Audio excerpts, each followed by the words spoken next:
Ay nako, miss. Kung wala kang kasama, hindi ka namin uunahin dito. Puro problema na ngang ospital, dadagdagan mo pa ng anak na walang ama. Sigaw ng nurse habang pinipilit tumayo si Leah. Nanginginig at halos hindi na makahinga sa sakit. Nagbulungan pang ibang pasyente. Ayan na naman, buntis ang walang tatay. Mukhang katulong pa yata. Habang umiiyak si Leah sa stretcher, dumaan ang bagong duty na doktor, si Dr. Evan. Saglit siyang natigilan ng igalaw ng nurse ang kumot at lumitaw ang balat sa binti ni Leah. Napakuyom ang kamao niya. Hindi. Imposible. Siya ba to?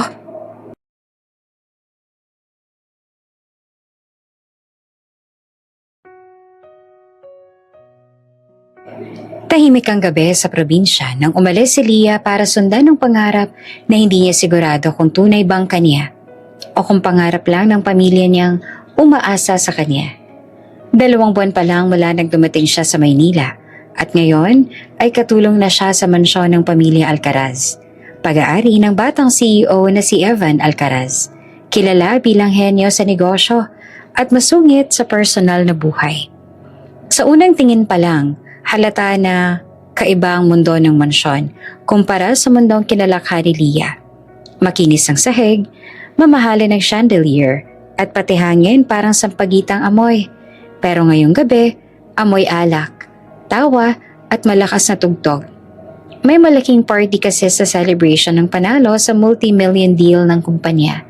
Bilang bagong katulong, ramdam ni Leah ang kaba. Huwag kang tatanga-tanga. Boses ng headmaid kaninang hapon. VIP lahat ng bisita. Bawal magkamali. Pero kahit natakot, maingat siyang gumalaw. Nagliligpit ng baso. Naglalakad ng tahimik. Nakayuko para hindi mapuna. Sa kabilang banda, si Evan naman ay halos hindi na makilala ang sarili ngayong gabi. Nasa gitna siya ng mga kaibigan at business partners. Hawak ang baso ng red wine na hindi na mabilang kung pang ilan. Naghalo ang pagod, stress at alak sa dugo niya. 2 buwan na rin mula na makipaghiwalay siya sa ex-girlfriend niyang si Maurice. Isang babaeng maganda, elegante, pero punong-puno ng drama at kompromiso. Kahit tapos na sila, malinaw pa sa mata ni Evan ang mukha ng dating minahal. "Bro, relax," sabi ng isa niyang kaibigan. "Tonight is your night. You deserve this." Ngumiti naman si Evan, pero malamig. "Yeah, I guess." Habang pabagsak ng pabagsak ang linya ng alak sa baso niya, unti-unti namang bumibigat ang ulo niya. Napapapikit siya, napapasandal. Nakatingin siya sa paligid, pero parang lumalabo na ang mga tao. Habang nagliligpit si Leah sa mga platong iniwan sa balcony, lumapit si Maurice, ang ex sakay ng mataas na takong at may daladalang mamahaling clutch. Hindi pa rin siya sanay sa presyong ngiti nito. "Ay, ikaw yung bagong katulong, di ba?" Tanong ni Maurice na may tinging sinusukat siya mula ulo hanggang paa. "Opo, ma'am." Sagot niya naman ng mahinahon. No wonder." Bulong nito, pero sapat para marinig ni Leah. "Ma'am?" "Wala," ngisi ni Maurice. "Ang galing lang, may kahawig ka pala." Hindi na sana papansinin ni Leah pero agad niyang narinig si Evan mula sa loob. "Maurice?" Tawag ni Evan na medyo garalgal. Mabilis namang lumingon si Maurice. Tumingala na parang nagmamadali. "Not again." Bulong niya bago umiwas at naglakad palayo. Andoon pa rin si Leah, nakayuko, hawak ang tray, at sa malabong paningin ni Evan, sa distansya at sa ilaw ng chandelier na tumatama sa mukha niya, si Leah ang naaaninag niyang mukha ng babaeng mahirap niyang kalimutan. "Maurice?" Mahinang tawag ni Evan habang papalapit. Biglang hinawakan niya ang pulso ni Leah. Nagulat naman si Leah. Napaatras pero bago pa siya makagalaw, hinila na siya ni Evan papasok ng hallway. Sir Evan, ano pong..." Pero wala nang boses na nakarating kay Evan. Nakalalasing ang alak. Malabo ang mundo at hindi niya marinig ang pagkapog ng dibdib ni Leah sa kaba. Hinila niya ito papasok sa guest room, yung mismong kwarto na hindi dapat papuntahan ng kahit na sino ang kasambahay. Pagkapasok nila, isinara ni Evan ang pinto sa likod. Parang sumikip ang longga ni Leah. Ang lamig ng aircon, pero pinagpapawisan siya. "Sir, please, mali po ito." "Maris," bulong ni Evan habang magkahalong lungkot at kalasingan ang nakaukit sa mukha niya. Hinawakan niya ang braso ni Leah. Dahan-dahan, parang may pinangangalagaan. Pero may lakas na hindi niya namamalayan. "Sir, hindi ako Hindi niya na natapos ang pangungusap. Hindi ito eksena ng kagustuhan. Hindi ito romansa. Hindi ito mutual. Ito ay gabing puno ng pagkalito, pagkakamali at takot na hindi mabigkas ni Leah. Ginawa niya ang lahat para hindi lumala ang sitwasyon. Pero sa sobrang hiya, takot at pagkaalipin sa ideyang baka masira ang pangalan ng amo niya, na nahimik siya. Nilamon ng lungkot ang sigaw na dapat sana'y lumabas. Umiyak siya ng tahimik. Tinikom ang bibig. Nanginginig. Sunod-sunod na, "Please." Pero pabulong. Halos walang hangin. At sa gitna ng lahat ng to, si Evan ay nakapikit. Lutang, nakulong sa maling akala at basag na alaala ng nakaraan. Hanggang sa tuluyang bumagsak ang katawan niya sa kama. Pagod, lasing at wala ng malay. Pag-alis ni Leah, huminto ang mundo ni Leah. Ilang minuto siya nakaupo sa gilid ng kama. Iyakap ang sarili, hindi makapagsalita. May kirot sa loob niya na hindi kayang ipaliwanag ng kahit sinong salita. Hindi niya alam. Lasing siya. Hindi niya alam. Paulit-ulit niyang bulong habang humihikbi. Pag-angat niya ng tingin, nakatulog na si Evan. Malalim. Walang kamalay-malay at walang ideya kung anong bangungot ang iniwan niya sa puso ng babaeng nasa tabi niya. Tumayo si Leah ng dahan-dahan.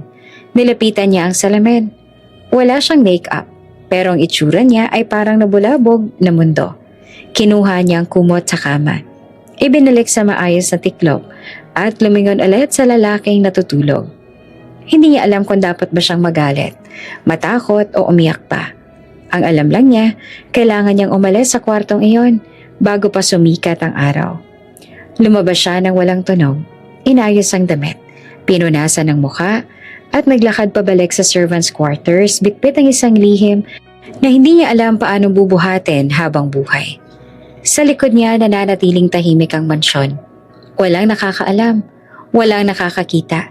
At sa unang pagkakataon mula nang dumating siya sa Maynila, pakaramdam ni Leah, mas malayo pa siya ngayon sa tahanan kesa noong umalis siya ng probinsya.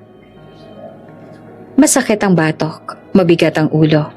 Para siyang binagsakan ng malaking bato ng pagmulat niya ng mata kinabukasan. Si Evan ay nakahiga pa rin sa kama ng sarili niyang guest room. Hindi niya maalala kung paano siya napunta doon. Huling natatandaan niya ay nasa party siya. May hawak na alak at kausap ang mga business partners. Pagkatapos noon ay putol. Napairis siya sa sakit ng sentido. Tumingin sa paligid. "Bakit nandito ako?" Bulong niya. Aminado siyang hindi siya madalas malasing, pero kagabi, parang sumobra ang lahat. Hindi niya mapagsama-sama yung mga alaala. May mga flash, mga tunog, may babae. May luha, hindi siya sigurado. Umupo siya, dahan-dahan, hawak ang gilid ng ulo. At doon pumasok ang unang malinaw na peraso ng gabing nagdaan. Isang binte, balat sa legs. Isang babae na hindi makapagsalita. Napakuyom siya ng kamao. Hindi dahil sa galit, kundi dahil sa biglang kaba. "Who was she?"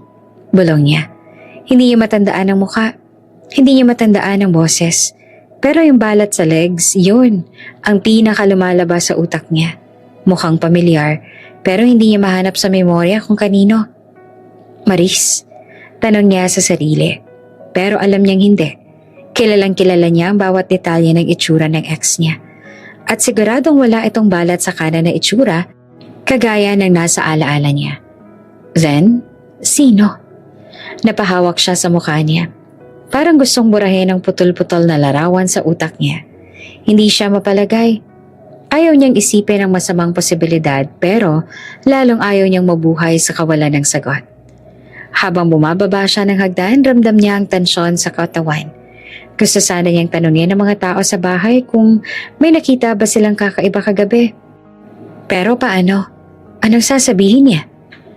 Excuse me, may nakita ba kayong babaeng may balat sa legs? Hindi pwede, nakakahiya. At kung mali man siya, baka magmukha siyang baliw. Pagdating niya sa dining area, andon ang headmaid na si Yaya Thelma. Nag-aayos ng mesa. Ngumiti ito ng magalang. Good morning, sir. Tumango naman si Evan. Good morning. Pero napahinto siya na mapansin niya ang isang figurang papalapit. Nakayuko habang may dalang tray ng mga baso. Si Leah, maputla, tahimik. Para bang naiilang humakbang malapit sa kanya. Hindi niya tinignan ng diretso si Evan. Pero halatang iniiwasan ng kahit anong eye contact nito. Hindi niya alam kung bakit. Pero nakaramdam siya ng kakaibang kirot sa dibdib. Familiar. Katulad ng naramdaman niya sa panaginip kagabi. Kung panaginip nga ba iyon? Leah? Tawag niya na halos hindi niya napansin na nasabi niya ang pangalan. Napahinto naman ang dalaga, pero hindi sumagot. Dahan-dahan lang siyang tumingin sa direksyon ni Evan, pero hindi umabot ang 1 segundo. Iniwas niya agad ang tingin. Nagpatuloy siya sa paglalakad. At doon mas lalo pang nalito si Evan. Umupo si Evan sa mesa at sinubukang kumain, pero wala siyang gana. Hindi mawala sa isip niya ang boses ng babae kagabi. O kung boses nga ba talaga yon? Parang umiiyak. Parang nanginginig. Pero bakit? At bakit may tindig si Leah na parang kilala niya? Nakailang ulit siyang sumulyap sa kanya habang nagtatanggal ng mga silverware. Napapailing si Evan sa sarili. Ano ba itong iniisip ko? Pero hindi mawala ang pakaramdam. May kung anong koneksyon ang mukha ni Leah sa gabing yon. Hindi niya alam kung bakit. Pero parang may mali sa kanya. Parang may tinatago. Pagkatapos ng almusal, dumiretso si Leah sa kusina. Agad siyang sumandal sa pader. Hinimas ang dibdib pababa. Sinusubukang pakalmahin ang sarili. Hindi siya makatingin kay Evan kanina. Hindi niya kayang harapin ang lalaking. Kahit hindi niya sinisisi, ay nagpabago ng takbo ng buhay niya nang hindi niya ginusto. Hindi pa niya alam noon. Pero mula sa araw na yon, hindi na talaga magiging pareho ang mundo niya. Okay ka lang? Tanong ni Joy na isa pang katulong. Ginitian niya lang ng pilit. Oo, pagod lang siguro sa party kagabi.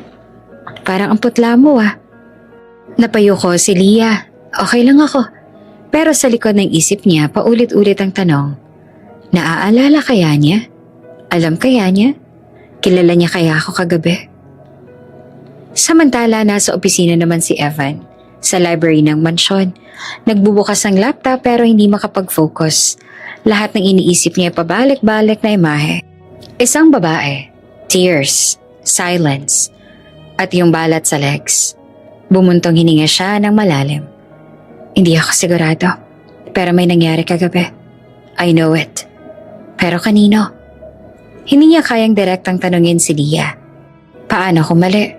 Paano kung ma-offend siya? O mas malala, paano kung wala talaga siyang kinalaman? Thelma knocked on the door.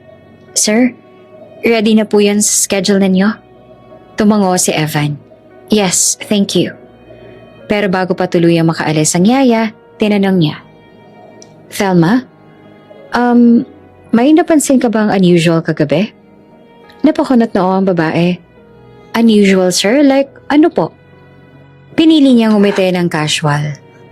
Nothing, never mind. At doon niya naramdaman ang kahihiyan sa sarili. CEO siya. Maraming tao ang sumusunod sa kanya. Pero ngayon may nangyaring hindi niya maalala ng buo. Para siyang batang nagtatago. Hapon na makasalubong niya si Leah mula sa hallway. Nakayuko ito nagdadala ng mga nilabang kortina. Gusto sana niyang magsalita. Mag-hi kahit papaano. Kahit simpleng, are you okay? Pero nang magtamang mata nila ng kalahating segundo, nakita niyang parang nanlamig ang mukha ng babae at mabilis itong umiwas ang tingin. Halos nagmamadali sa paglalakad. Para bang takot na takot o nahihiya o may malalim na dahilan. Napahinto si Evan. Why does she look like she's avoiding me? Hindi siya sanay na walang sagot sa mga tanong niya. Pero sa pagkakataong ito, wala siyang lakas ng loob na magtanong. Pagbalik sa kwarto, Napatingin muli si Evan sa pinto ng guest room sa kabilang hallway. Tumayo siya roon, tinitingnan ng doorknob. Parang gusto niyang buksan para lang maalala ng nangyari. Pero hindi niya ginawa. Imagination ko lang ba lahat? Bulong niya sa sarili. Or did something actually happen? At doon niya na-realize, takot din siya. Takot malaman ang totoo. Takot na mali siya. Takot na tama siya. Sa labas ng mansyon habang papalubog ang araw, lumabas si Leah sa garden para magwalis. Sinusubukang pag-aane ng dibdib sa hangin. Pero sa bawat pagwalis niya, parang lalong mabigat ang ambon ng alaala kagabi. Masakit, nakakahiya, nakakapanlungkot. At kahit hindi niya gustong sisihin si Evan, hindi niya rin kaya makita ang mga mata nito. Nang hindi napapaalala ang nasaktan siya, napahawak siya sa dibdib niya. Ang matay namumula. Huwag mo na isipin, bulong niya sa sarili. Trabaho lang, mag-move on ka para sa pamilya mo. Pero sa loob-loob niya, sana makalimutan niya. At sa kabilang bintana, hindi niya alam si Evan ay nakatingin din sa kanya. Litong-lito at hindi makapagpahinga. Lumipas sa mga sumunod na araw sa mansyon na parang may mahinang bagyong dumaan gabi-gabi. Wala namang lantad na problema, pero ramdam ang ibang klase ng bigat sa hangin. Parang may usok na hindi makita pero hindi rin maalis. Si Leah na dating masigla at maagap sa bawat gawain, ngayon ay tahimik at laging nakayuko. Kapag tinatawag ng ibang kasambahay, mabilis sumasagot. Pero kapag naririnig niya ang yabag ni Evan, para siyang nagiging estatwa, hindi makagalaw, hindi makahinga, at hindi makatingin. Sa loob ng mansyon, halos lahat ng staff napansin ang kakaibang pag-iwas niya. Pero walang nagtanong, walang gustong makisawsaw. Sa ganitong bahay, ang motto ay simple, mind your own business. Sa kabilang banda, si Evan ay mas lalong napapaisip. Minsan, kapag bumababa siya para uminom ng tubig, nakikita niya si Leah na nagwawalis sa hallway. Mabilis itong umiilag. Papasok sa pinakamalapit na kwarto o sa likod ng pinto. Para bang takot na takot siyang masilayan. At doon nagsisimula ang mga tanong. May nagawa ba ako sa kanya? Alam ba niya ang nangyari kagabi? Or siya ba talaga yung babae sa alaala ko? Hindi niya masabi ng diretsyo. Pero bawat pag-iwas ni Leah ay parang maliit na kumpirmasyon sa isang hinalang ayaw niyang buuin. Isang hapon, inutusan niya si Thelma na tumingin sa mga bagong papeles sa dining area. Paglapit niya, nandun si Leah. Nag-aayos ng mga kubyertos. Nagsalubong ang mga mata nila sandali. At sa sandaling iyon, parang tumigil ang mundo. Pero agad ding tumalikod si Leah. Namutla, halos mabitawan ang hawak. Sorry po, bulong niya. Sabay pikit ng ilang segundo bago tuluyang lumayo. Hindi naman nakapagsalita si Evan. Hindi niya alam kung bakit siya nakaramdam ng kakaibang sindak. Hindi niya ito kilala ng personal. Pero may hugot ang pagkailang ng babae. Parang may hinuhugot na nangyari. Parang may tinatago. Sa mga gabing sinusubukan matulog ni Evan, hindi siya dinadalaw ng pahinga. Sa halip, sunod-sunod ang parehong panaginip. Isang babae, hindi niya makita ang mukha, umiiyak, tahimik. May kumot at bawat paggalaw nito, sumisilip ang balat sa legs. Hindi niya alam kung bangungot ba o alaala. Hindi niya alam kung totoo ba o gawa lang ng guilt. Pero isang bagay lang ang malinaw. Pare-pareho ang detalye ng balat. Pagmulat niya, lagi siyang hingal. Tapos bigla niya maiisip si Leah. Pero bakit siya? Hindi niya kilala ang babae sa panaginip. Pero may bigat na kasing gaan ng hinala. Hindi pwede. Bulong niya minsan habang nakaupo sa kama. Hindi pwedeng siya yon. Baka hallucination lang talaga. Pero bawat araw na umiilag si Leah, mas lalo siyang nababahala. Isang umaga, bumaba si Evan ng mas maaga sa normal. Wala pang ibang staff maliban kay Leah na nagtatanggal ng mga bote ng juice sa refrigerator. Nagulat naman ito nang makita siya. Sir, good morning. Halos pabulang nitong bate. Good morning. Sagot naman niya na simple lang, pero may halong pangingilate sa boses. Napakapit si Leah sa hawak, parang na-estatwa, parang gusto niyang mawalan sa sariling anino. Naglakad si Evan papuntang counter, kunwari naghahanap ng tubig, pero sa totoo lang, tinitingnan niya ang paggalaw ni Leah mula sa gilid ng mata. Napansin niyang muli ang nanginginig na kamay nito habang nagbubukas ng bote. Napansin niya ang pagdikit ng baba nito sa dibdib, signaling fear, not respect. At napapansin niya ang pag-iwas nito sa tingin habang lumalapit siya. Leah? Tawag ni Eva na hindi niya napigilang sabihin. Natigil naman ito. Tumingin sandali, pero agad ding lumihis. Sir? Are you okay? Tanong niya. May kaunting pag-aalinlangan. Para bang ayaw niyang maging invasive pero hindi rin niya kayang hindi itanong. Opo, okay lang po ako. Mabilis sa sagot ng babae. Sabay gapang ng kaba sa mukha. Hindi na nag-follow up si Evan. Ramdam niya hindi pa iyon ang tamang oras. Pero mas lalo lang siyang nadehado sa sariling isip. Kinahapunan, paglagay ng bagong bulaklak sa living room ang isang kasambahay. Si Evan pauwi na galing opisina. Dumaan sa sala. Nandoon si Leah, nag-aayos ng mga unan. Paglapit niya, napaatras agad ang babae. Halos mabangga ang side table. Sorry po. Mahina nitong sabi sabay galaw palayo. Hindi niya alam kung ano ang dapat na sabihin. Hindi siya sanay sa ganitong sitwasyon. Isang tao sa mismong bahay niya ang tila takot sa kanya. Hindi niya alam kung sino nga ba ang dahilan. Pero bawat segundos na iniiwasan siya ni Leah, mas sumalaki ang tanong sa utak niya. Bakit? Bakit parang bigla siya natatakot sa akin pagkatapos ng party? May nalaman ba siya? May nakita? At pagbalik niya sa kwarto, bumalik ang panaginip. Parehong balat, parehong luha. At doon niya sinimulang tanungin ang sarili ng mas seryoso. Bakit si Leah pumapasok sa isip ko? Hindi naman siya mapaghinala na tao. Hindi rin siya basta-bastang nag-a-assume ng masama. Pero may mga sandaling nakakalito. Tulad ngayon, habang nakaupo sa sariling opisina sa mansyon, hawak ang isang folder. Hindi niya maiwasang magmuni-muni. Kung hindi si Maris ang babae kagabi, he swallowed hard. Then who?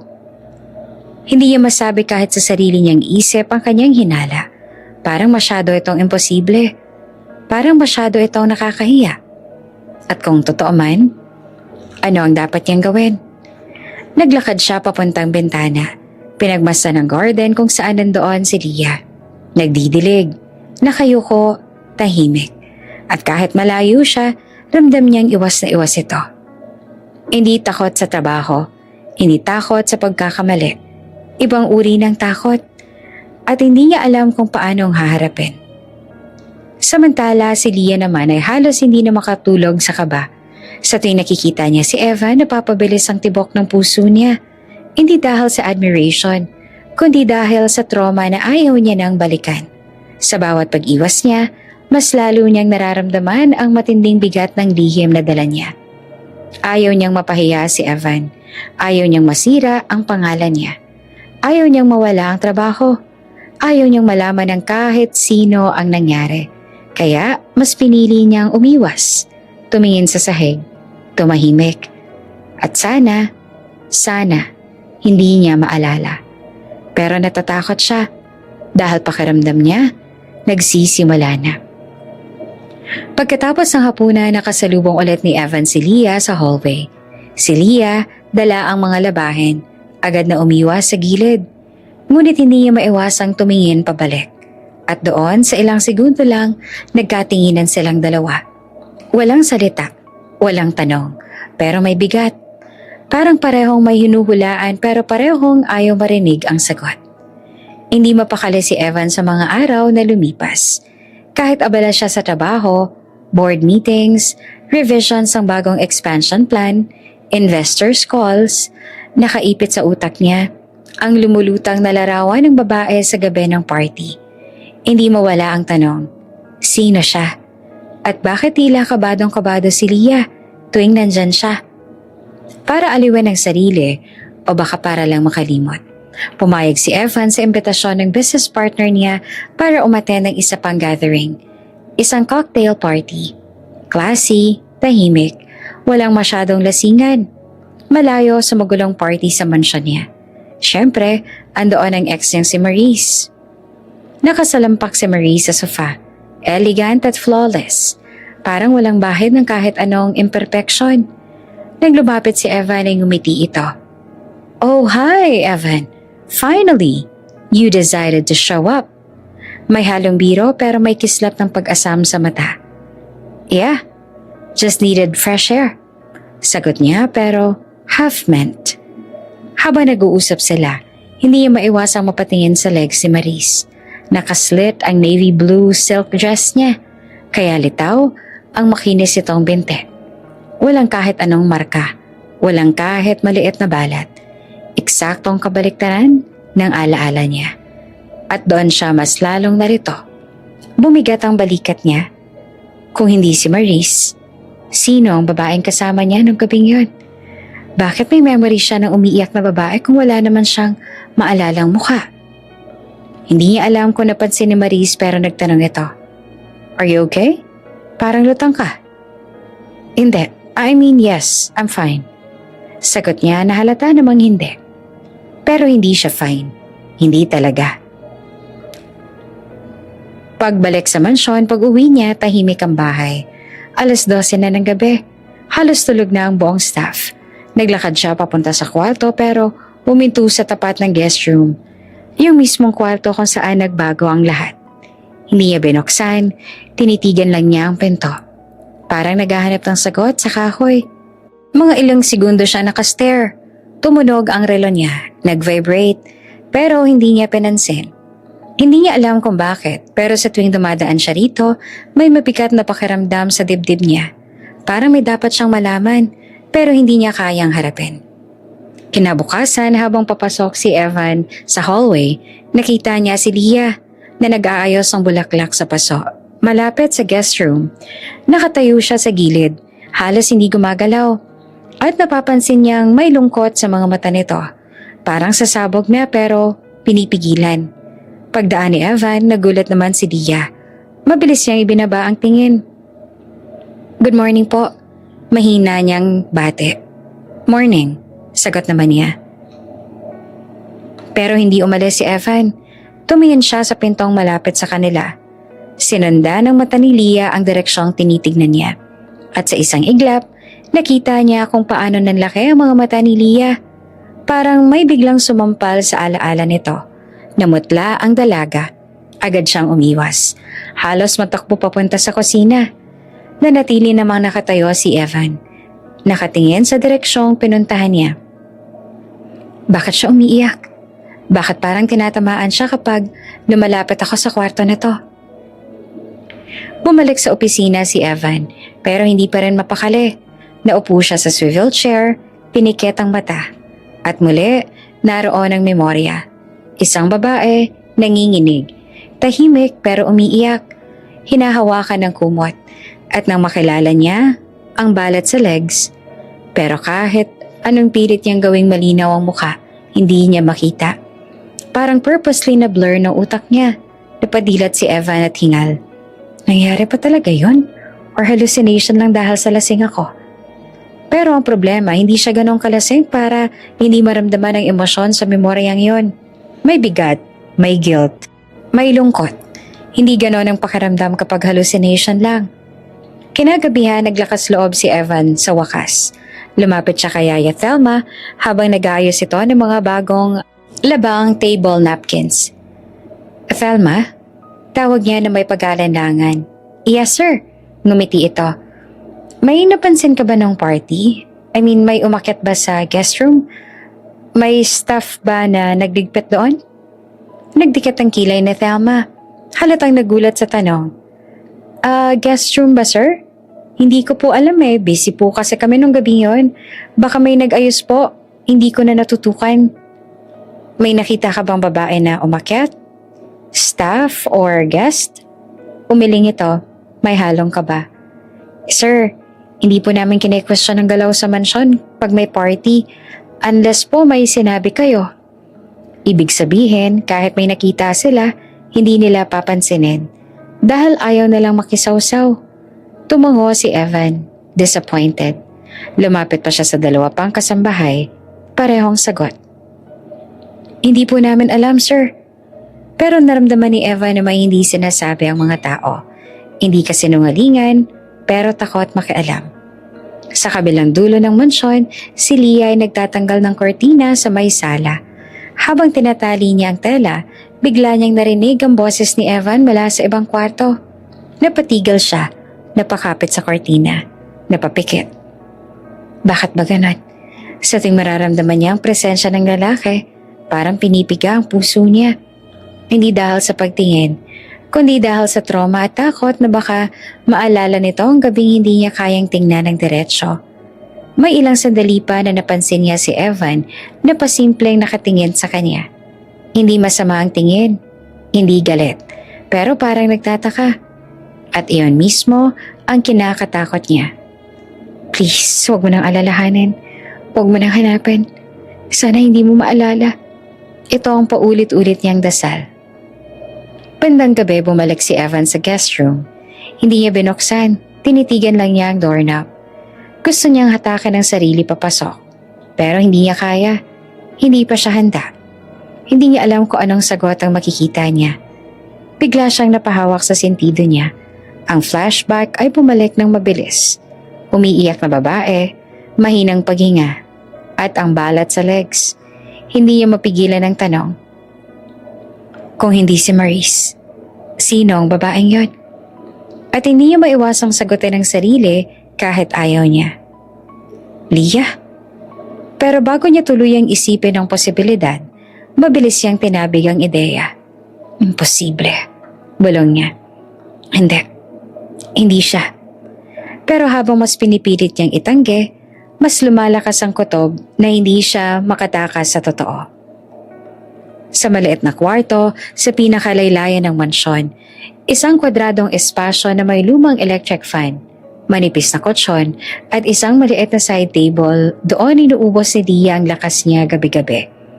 Hindi dahil napapagod siya sa trabaho, sanay siya sa pagkayod, kundi dahil ngayong gabi, ulit na naman siyang umiiyak ng walang boses. Takot, mabakas ng ibang katulong ang panginginig ng katawan niya. Tuwing isasara niyang pinto, doon lang niya kayang huminga ng malalim. Doon lang siya pwedeng maging mahina. Doon lang niya kayang aminin ang sakit. Umupo siya sa sahig, niyakap ang tuhod at pinahiran ng pisngi ng luha. Bakit ba ang hirap nito? Bulong niya. Hindi niya alam kung paano niya dapat iproseso ang nangyari nung gabing iyon. Hindi naman siya galit kay Evan. Hindi rin siya sinisisi ng buo. Alam niya ang lasing ito. Alam niyang may pinagdadaanan. Pero ang kaya lang niyang hawakan ngayon ay ang trauma at takot. At mas malala, hindi niya alam kung ano ang lugar niya sa buhay ng boss niya ngayon. Dati malinaw, katulong, isang empleyado, tagalinis, tagaluto, tagasunod. Pero ngayon, hindi niya alam kung ano siya sa paningin ni Evan. O kung may alam ba ito kahit kaunti sa bigat na dala ng gabi na hindi niya kayang sabihin ng derechahan. Pero isang bagay ang malinaw, ayaw niyang masira ang pangalan ng amo niya. Kahit nasugatan siya emotionally, kahit punong-puno siya ng hiya, ayaw niyang maging dahilan ng iskandalo. Ayaw niyang bumigat ang pangalan ni Evan. Ayaw niyang mapahiya ang mansyon na nagbigay sa kanya ng trabaho. Habang lumalalim ang gabi, tumunog ang cellphone niyang luma. Nag-text ang nanay niya mula probinsya. Anak, salamat sa padala mo, may pambili na ng gamot ang kapatid mo. Napahawak si Leah sa dibdib. Doon tumulo ang bagong luha. Hindi nagsakit, kundi ng dahilan. Ito ang dahilan bakit hindi siya pwedeng bumitaw. Ito ang dahilan bakit kailangan niyang tumahimik. Ito ang dahilan bakit kailangan niyang magpanggap na walang nangyari. Hindi lang dahil takot siya. Hindi lang dahil hiya. Kundi dahil umaasa ang pamilya niya sa kanya. Kapag masisira ang trabaho niya, paano ang kapatid niyang laging may sakit? Paano ang nanay niyang may katandaan na? Paano ang pag-aaral ng pamangkin niyang siya ang tumutustos? Para sa kanila, Handa niyang lunukin ang lahat. Kinabukasan, habang nag-aalis siya ng mga tuyong dahon sa garden, napansin niyang papalapit si Evan. Mabilis siyang tumayo at tumungo. "Good morning," sabi nito. Hindi sigurado kung dapat ba siyang kausapin. "Good morning po, sir," sagot niya, pero nakaatras ang bahagya ang katawan. Hindi naman iyon nakaligtas kay Evan. Napakunot ang noon nito habang naglalakad palayo. At kahit umiwas siya, ramdam niya sa likod ng ulo niya ang pagtatanong nitong tingin. Pagbalik niya sa loob, huminga siya ng malalim. "Huwag ka magpahalata, please," bulong niya sa sarili. Bandang tanghali, habang nag-aayos ng mga plato sa kusina, dumating si Janice, isa sa mga katulong na madalas makailingan ng iba. "Tch," sabi nito habang pinagmamasan si Leah.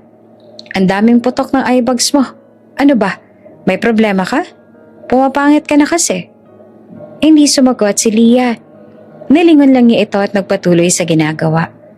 "Ay wow, dead ma." Iniisi ni Janice. "Akala mo kung sinong maganda. Baka iniiyakan mo yung ex mo. O baka naman." Hindi niya natapos ang pang-aasar dahil pumasok si Evan sa kusina. "What's going on here?" Malamig na tanong ni Evan. Napatuwid si Janice, nabigla. Sir, wala po, nag-uusap lang po kami." Pero napansin naman agad ni Evan ang takot sa mata ni Leah at ang paghikbi na pinipigilan nito. "Janice," diretsong sabi ni Evan, "next time I hear you disrespecting any staff, you're terminated. Clear?" Nawala ng kulay ang mukha ni Janice. "Opo, sir." Paglabas nito, naiwan sina Evan at Leah, pero hindi siya lumapit. Hindi rin siya nagtanong. Tumayo lang siya malapit sa ref. Tinitingnan si Leah na para bang nag-aalala, pero hindi alam kung paano magsisimula ng usapan. Mabilis na nagpasalamat si Leah. "Thank you po, sir." Tumango si Evan. "You don't deserve that." At doon niya naramdaman ang pagsabog ng halo-halong emosyon sa dibdib niya. May konting pasasalamat, pero may galit din. Galit na hindi niya maintindihan. Galit dahil hindi niya alam kung alam ba nito ang rason bakit siya naiiyak. Hindi niya alam kung dapat ba niya itong pasalamatan o dapat ba siyang magtago palalo. Pagsapit ng gabi, muling bumalik si Leah sa kwarto niya. Niyakap niya ang una niya, pilit pinapakalma ang sarili. Sumagi sa isip niya ang ginawa ni Evan kanina. Kung paano siya ipagtanggol nito na para bang may halaga siya bilang tao. At doon siya muling napaiyak. "Bakit ang bait mo pa rin?" bulong niya. "Hindi mo alam kung anong ginawa mo sa akin, pero ayoko masira ka." May halong pait ang luha niya. Hindi niya alam kung kailan siya magiging okay. Hindi niya alam kung paanong tatayo sa sitwasyon na hindi niya alam kung hanggang kailan tatagal. Pero may isang bagay siyang sigurado. Hindi niya hahayaang masira ang pangalan ng taong hindi alam ang sakit na naiwan niya. At habang unti-unti nakakatulog si Leah, ang tanging hiling niya, sana matapos na to, bago pa ako bumigay. Mabilis ang paglipas ng mga linggo, pero para kay Leah, bawat araw ay pakiramdam niya ay binibilang niya ang paghinga. Hindi na siya nakakatulog ng diretsyo, hindi na siya nakakakain ng maayos, at unti-unti napapansin niyang may kakaibang nagbabago sa katawan niya. Umaga pa lang, ramdam niya na ang kirot sa sikmura. Hindi pa man sumisikat ng husto ang araw, sumasalubong na sa kanya ang malamig na pawis at pagduduwal. At tuwing swerte niya, nakakatakbo pa siya sa lababo kapag sumuka. At bawat beses na lumalapit ang amoy ng mantika sa kusina o kape sa dining area, nilalamon siya nito ng hilo na parang umiikot ang buong mundo. Isang madaling araw, mag-isa siya nakaupo sa gilid ng kama. Hawak ang tiyan na parang may hindi siya maintindihan. Hindi pwede. Bulong niya na nanginginig ang kamay. Pero kahit ulit-ulitin niya iyon, hindi niya mapigilang isipin ang posibilidad. Kahit ayaw niyang tanggapin, kahit takot na takot siya. Baka buntis ako. 3 salitang halos hindi niya masabi ng buo. Dahil sa sandaling aminin niya iyon, may mababago na namang tuluyang hindi niya kontrolado. Habang naghahain ng almusal para sa staff, napansin ni Joy ang kaibigan niyang kasambahay. Ang sobrang pamumutla niya. "Leah, girl, okay ka lang ba? Parang ang light mo yata today." Tanong nito habang nagbubukas ng rice cooker. Mahina namang ngiti ang isinagot niya. Pagod lang ako siguro." "Pagod? Girl, parang 3 days ka na hindi kumakain ng maayos ha, tsaka ang payat mo na talaga. Oh look, yung uniform mo maluwag na." Hindi siya sumagot. Tumingin lang siya sa sahig at pilit tinatamaan ang sarili ng normal na paghinga. Sa gilid, dumaan naman si Evan papunta sa opisina. Saglit na nagtama ang mga mata nila, pero mabilis na umiwas si Tia. Napakunot ng kaunti ang noo ni Evan. Napansin niyang maputla ito ngayong araw. Pero hindi sinabi ni Leah kahit kailan ang nararamdaman niya. Alam niyang hindi niya pwedeng gawin yon. Sa kusina, habang nagpeprito ng lumpiang pangmerienda, biglang sumagi sa hangin ang amoy ng mainit na mantika. At doon agad sumakit ang sikmura ni Leah. "Hoy!" sigaw ni Joy na agad siyang inalalayan. "Ano na naman to? Nahihilo ka na naman ba?" "Oo, konti lang," sagot niya pero nanginginig ang boses. Mabilis siyang pinaupo ni Joy pero ilang segundo lang tumayo si Leah. Nagpupumilit na magtrabaho. "Okay lang ako, kaya ko." "Nako, ano ka ba? Parang hindi." Tutol naman ni Joy. Pero nanatiling tahimik si Leah. Dahil alam niyang walang makakapagpaliwanag ng mas malinaw kaysa sa isang katotohanang ayaw niyang isiping totoo. Gabi na. Sa servants' quarters, ang iba ay nanonood ng TV. Ang iba ay nagkakwentuhan. Si Leah nakaupo sa higaan niya. Hawak ang kumot na parang sandalan ng lakas. "Kung buntis ako, paano na? Paano ang pamilya ko? Paano ang trabaho ko? Paano si Sir Evan?" Bigla siyang napaluha. Hindi niya alam kung dapat ba siyang mas matakot o mas malungkot. Dahil sa kabilang banda, kung buntis nga siya, may batang umaasa sa kanya. May buhay sa loob niya. Pero kailangan niya munang malaman. Kailangan niya munang magdesisyon. At hindi pa siya handa. Isang gabi nag-volunteer siya na pumunta sa palengke para bumili ng gulay at karne. Gusto niyang lumabas, huminga, makalayo sa mansyon kahit saglit. Sa buong lakad niya, parang nag-iisa ang daigdig niya. Hindi niya naririnig ang ingay ng mga tricycle, ang mura ng mga tinderang pagod, o ang tawanan ng mga taong nakikipaghuntahan. Pagkatapos bumili, pauwi na siya, bitbit ang 2 plastik ng mga sangkap. Habang naglalakad, biglang bumigat ang tiyan niya. Parang hinigo pang lakas niya. Nanginginig ang tuhod niya. Napasapo siya sa tiyan. Naupo sa gutter sa tabi ng daan. At doon walang pakundangan ng luha niya. "Lord, ano bang gagawin ko?" sabi niya habang pinipigilan ng hikbi. "Hindi ko alam kung matatakot ba ako o magiging masaya. Hindi ko alam kung kaya ko ba tong mag-isa." Sa dilim ng kalsada, may mga jeep na dumadaan. May naglalakad na tao, pero wala siyang pakialam. Niyakap niya ang sarili. Pinunasan ng luha gamit ang palad at pinilit tumayo kahit nanginginig. Naglakad siyang pauwi. Mabagal, parang ang bigat ng mundo ay nasa tiyan niya. Pagpasok niya sa gate, hindi niya napansin na nasa veranda si Evan. Hawak ang laptop at nakahawak sa gilid ng mesa. Sa liwanag ng poste, nakita nitong pagod na pagod ang itsura ni Leah.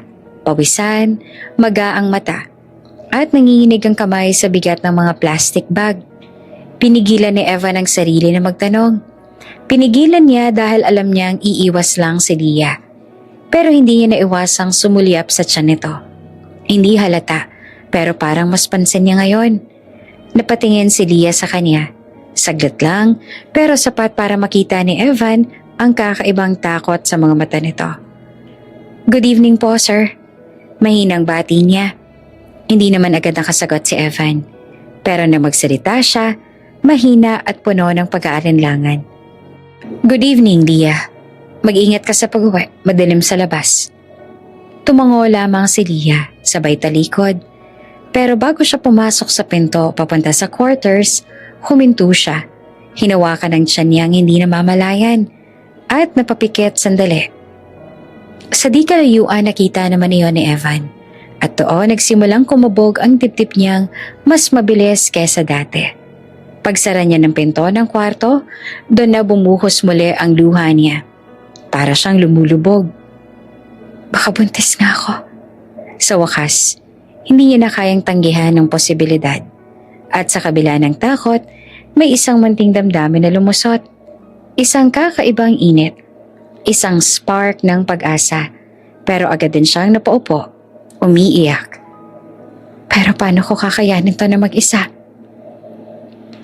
Mula nung mapasapo niya ang tiyan niya noong gabing nanghina siya sa kalsada, hindi na tinantanan si Leah ng pangamba. Pero ngayong umaga, mas malakas na ang kutob kesa dati. Habang nagwawala siya sa garden, biglang sumulpot si Joy. Nakahalukip-kip ang braso at nakataas baba ang kilay. "Girl, pwede ba? Usap tayo," sabi nito. Napalingon naman si Leah. Agad na nakaramdam ng kaba. "Bakit, may nangyari ba?" Ang tanong, "Ikaw ba? May nangyari sa'yo?" Tiningnan siya ni Joy mula ulo hanggang paa. "Leah, hindi ko na kaya. Lagi kang hilo. Lagi kang maputla. Lagi ka parang matutumba. Girl, buntis ka ba?" Napakapit si Leah sa walis. Mabilis na umiwas ang tingin. "Hindi ko alam." "Exactly." Saka tumangu-tangu si Joy. "Kaya nga dapat nating malaman. Kailangan mong mag-test." Seryosong sabi ni Joy. "Ayoko na nakikita ka nagfe-faint-faint dyan." Umiling si Leah na mahina. Natatakot ako. Paano kung totoo?" Paano kung totoo nga talaga?" Sagot ni Joy. Medyo malumanay pero firm. "Hindi pwedeng puro takot-takot na lang. Ano, hihintayin mo pang lumaki ang tiyan mo bago mo tanggapin?" Napalunok si Leah. Lahat ng oras na nagdaan, pilit niyang pinagdadahilan ng mga sintomas. Pagod lang, stress lang, hangin lang. Pero kahit siya, alam niyang hindi iyon ang totoo. Hinawakan ni Joy ang braso niya. "Halika na, papalengke ako mamaya, bibili tayo." "Joy," halos pabulong ang boses niya nanginginig. Paano kaya kung talagang buntis ako?" "Sasagutin kita ulit kapag may 2 guhit na tayo sa test. Tara na." Sa palengke habang naglalakad, sa makitid na pasilyo, panay ang lingon ni Leah. Parang may nagmamatsyag. Takot na baka may ibang staff ang mansyon na makakita sa kanila. "Relax, girl," bulong ni Joy. "Hindi ka sikat. Wala namang papansin sa'yo dito." Umiling si Leah. "Takot lang ako, Joy. Hindi ko pa kayang malaman." Pero hindi na siya pinakinggan ni Joy. Pumasok ito sa maliit na butika at lumabas ilang minuto pagkatapos. Bitbit ang isang brown paper bag. "Tara, uwi tayo. Sa banyo sa likod ng mansyon tayo," sabi nito na parang misyon na seryoso. Pagbalik sa mansyon, dumaan silang patago sa likod na parang walang makakita. Sa lumang CR para sa staff, isinara ni Leah ang pinto. Hawak niya ang pregnancy test na parang paputok na hindi niya alam kung kailan sasabog. "Okay girl," sabi ni Joy mula sa labas ng pinto, nakasandal sa dingding. "Nandito lang ako, huminga ka." Tumango si Leah kahit hindi ito nakikita. Nanginig ang kamay niya habang binubuksan ang test kit. Binasa niyang instruction kahit ilang beses na binasa iyan dati sa internet. At sa wakas, ginawa niya ito. Pagkatapos, inilapag niya sa gilid ng tiles ang test. Nabagok ang dibdib niya sa bigat ng kabang lumulubog sa kanya. "Ilalabas ko ba?" bulong niya sa sarili. "Paano kung..." "Timer girl," sabi ni Joy sa labas, 5 minutes. Pero para kay Leah, parang 5 oras yon. Habang nakaupo siya sa bowl cover, halos hindi na siya humihinga. Napapikit siya, napasapo sa dibdib. Hindi niya alam kung dapat bang magdasal sa negative o magdasal na maging handa kahit ano pa man ang lumabas. "Leah," tawag ni Joy na medyo excited. "Pwede mo nang tingnan." Parang may bumara sa lalamunan niya. Unti-unti, lumapit siya sa test kit. Habang unti-unting lumilinaw ang guhit, bumibilis ang paghinga niya. Isang guhit, At sa dahan-dahan, paglutang ng kulay, isa pa. 2 guhit. Positive. Nalaglag ang kamay ni Leah. Napaupo siya sa tiles. Mabilis na parang nanghina ang tuhod niya. At doon na bumuhos ang luha. Leah? Sigaw ni Joy mula sa labas at kumakatok. Ano? Ano na? Walang masabi si Leah. Naiiyak lang siya. Hawak ang mukha. Binuksan ni Joy ang pinto at napatakip sa bibig nang makita si Leah sa sahig. Oh my God!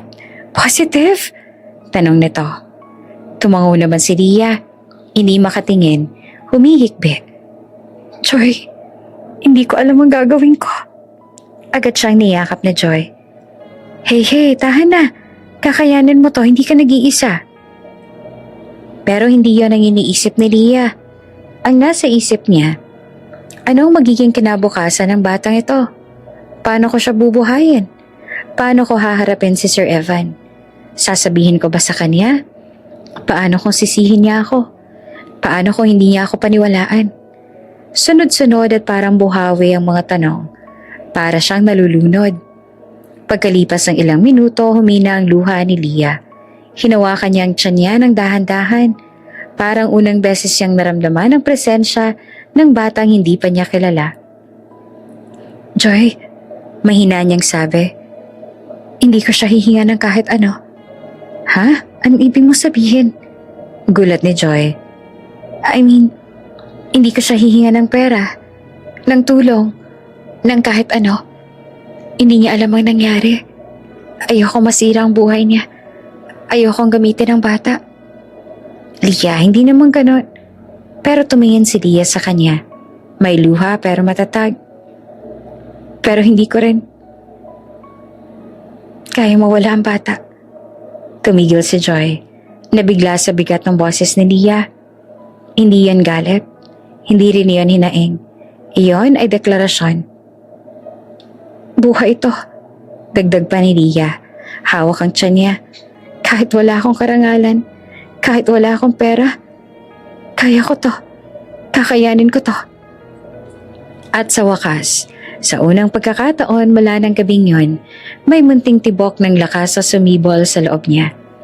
Mahina pa, oo, pero buhay. Simula nang makita niya ang 2 guhit sa pregnancy test, parang nagbago ang kulay ng mundo ni Leah. Hindi na siya naglalakad, parang lumulutang. Hindi na magaan ang bawat hakbang, parang may bitbit na bato sa dibdib. At bawat araw na lumilipas, mas malinaw ang isang katotohanang pilit niyang iniiwasan. Hindi na siya pwedeng manatili sa mansyon. Habang lumalaki ang mga linggo, mas napapansin niya ang bigat ng katawan niya. Nahihilo siya kapag imuyuko. Sumasakit ang likod niya kapag nagbubuhat ng labada. At kahit simpleng paglalakad lang sa hallway, minsan napapahawak siya sa tiyan nang hindi sinasadya. Ayaw niya sanang ipahalata, pero minsan napapansin ni Joy. Teka girl, wag mong pilitin. Kaya ko yan. Sabi nito habang inagawang dala niyang basket ng mga pinggan. Pero umiling si Leah. Ayos lang ako Joy, hindi mo pwedeng malaman nila. At yon ang totoo.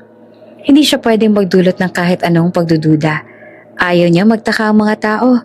At higit sa lahat, ayaw niyang mapansin ni Evan. Dahil isang sulyap lang ng lalaki at ramdam niya ang pagbilis ng tibok ng puso niya. Hindi dahil sa paghanga, kundi dahil sa takot na baka mabasa nito ang lihim na sinusubukan niyang itago. Isang gabi habang napaupo siya sa kama, hawak ang maliit na envelope ng pera niyang naipon, barahan ng buhay niya ang nakalatag sa tabi. Resignation letter, paper, ballpen, at ang test kit na tinago niya sa ilalim ng unan. Isang oras na siyang nakatitig sa papel. Paano kung umalis na lang kaya ako? Bulong niya. Kung aalis siya, hindi na siya makakapagtrabaho na mabigat. Hindi niya na kailangang umiwas kay Evan araw-araw. Hindi na siya matatakot na baka isang sigaw, mapansin itong may kakaiba sa kilos niya. At higit sa lahat, hindi niya kailangang makatarikod sa bitbit ang bigat ng isang lihim na hindi niya alam kung paanong ipapaliwanag. Kinuha niya ang ballpen, dahan-dahan siyang nagsulat. Sir, ma'am, humihingi po ako ng paumanin dahil Kailangan ko pong umuwi ng probinsya dahil sa family emergency. Maraming salamat po sa tiwala at oportunidad na ibinigay niya sa akin. Leah. Tinignan niya ulit ang sulat. Simple, malinis, walang drama. At mahalaga, it hides everything. Niyakap niya ang papel. Napaluha siya ng bahagya. Kaya ko to. Para sa baby. Bulong niya. Oops! May break muna. Gusto mo bang ma-shoutout dito sa channel ni Ate Jane? Mag-comment lang ng lesson you learned from the latest story uploaded.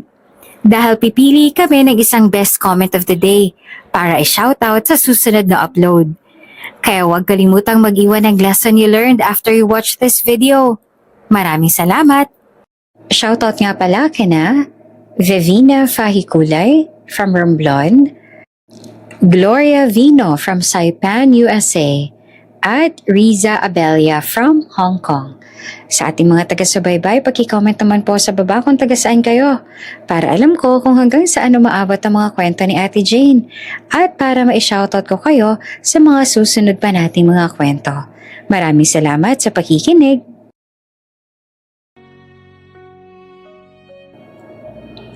Kinabukasan, pinag-isipan niya kung dapat pa niyang kausapin si Evan ng personal. Dapat siguro, bilang respeto. Dapat siguro, dahil malaki na itulong sa kanya ng mansyon. Dapat siguro, dahil kahit hindi alam nito, may pinagdaanan silang hindi niya makakalimutan. Pero sa tuwing nakikita niya si Evan, tumitigas ang tuhod niya, namumuo ang luha niya, at bumabalik ang bigat ng gabing hindi niya kayang balikan. Nakita niya si Evan sa dining, naglalakad. Huminto ito na makita siya. Parang gusto siyang kausapin, pero mabilis siyang umiwas. Tumalikod, pumasok sa kusina, at nagkunwaring may hinuhugasang plato kahit hindi naman. Hinayaan siya ni Evan, pero ramdam niya nakatitig pa rin ito sa kanya. Hindi ko kaya, bulong niya, umiwas ng tingin. Hindi ko kayang sabihin. Gabi na, tahimik ang buong bahay. Habang natutulog na ang karamihan, lumabas si Leah sa kwarto niya at nagtungo sa opisina ng headmate. Bitbit na ang sobre na may resignation letter. Huminto siya sa pinto ng opisina, huminga ng malalim at dahan-dahang inilapag ang sulat sa mesa. Parang may lumuwag, pero parang may nabunot din sa puso niya. Tapos na, bulong niya. Pero hindi pa. Dalang maliit na backpack, lumabas siya sa likod na pinto kung saan naghihintay si Joy. Sigurado ka na ba talaga? Tanong ni Joy, halatang pigil ang luha. Tumango si Leah. Nagpupumilit ngumiti. Oo, mas mabuti na to para sa baby. Pero hindi mo malang kinausap si Sir? Baka umiling si Leah ng mabilis. Ayoko, Joy. Hindi ko kaya. At hindi rin niya dapat malaman. Hindi niya kasalanan. Ayokong guluhin ang buhay niya. Niyakap siya ni Joy ng mahigpit. Bahala ka, girl. Pero kung kailangan mo ko, tawag ka lang. Tumango si Leah, tsaka binitbit ang bag. Bago siya umalis, tumingin siya sa mansyon. Yung malaking bahay na kahit papaano'y naging tahanan niya. At sa kabila ng sakit, may pasasalamat siyang binitbit. Salamat. Bulong niya. Salamat sa lahat. Kahit masakit ang ending. At sa unang hakbang niya palayo, hindi niya alam na sa loob ng mansyon, sa mismong oras na lumilisan siya, lumabas si Evan sa hallway, may hawak na cellphone. Napatingin sa bakuran. At kahit hindi alam kung bakit, parang may kulang at parang may nawawala. Parang may papalayong hindi na muling babalik. Tahimik ang mansyon kinabukasan. Mas tahimik kesa karaniwan. At para bang napansin niyo ni Evan sa unang hakbang pa lang niya palabas ng kwarto. Hindi niya agad alam kung ano ang nawawala. Pero may kakaibang pakiramdam. Parang kulang ang hangin. Parang may inalis sa bahay na hindi niya matukoy. Habang bumaba siya ng hagdan, nadatnan niya si Yaya Thelma, hawak ang isang sobre. Sir, sabi nito na may kaba sa boses. Iniwan po ni Leah. Napahinto si Evan. Parang nahulog ang sikmura niya. Iniwan? Saan siya nagpunta? Inuwi daw po siya ng kaibigan niya kagabi. Hindi na po bumalik at may iniwan siyang resignation letter. Tila nag-freeze ang mundo ni Evan. Resignation? Si Leah? Biglaan. Kinuha niya ang sobre. Binuksan. Simple lang ang sulat. Family emergency. Kailangan sa probinsya. Maraming salamat. Napahigpit ang hawak ni Evan. Bakit hindi man lang siya nagpaalam? Bakit hindi siya hinarap?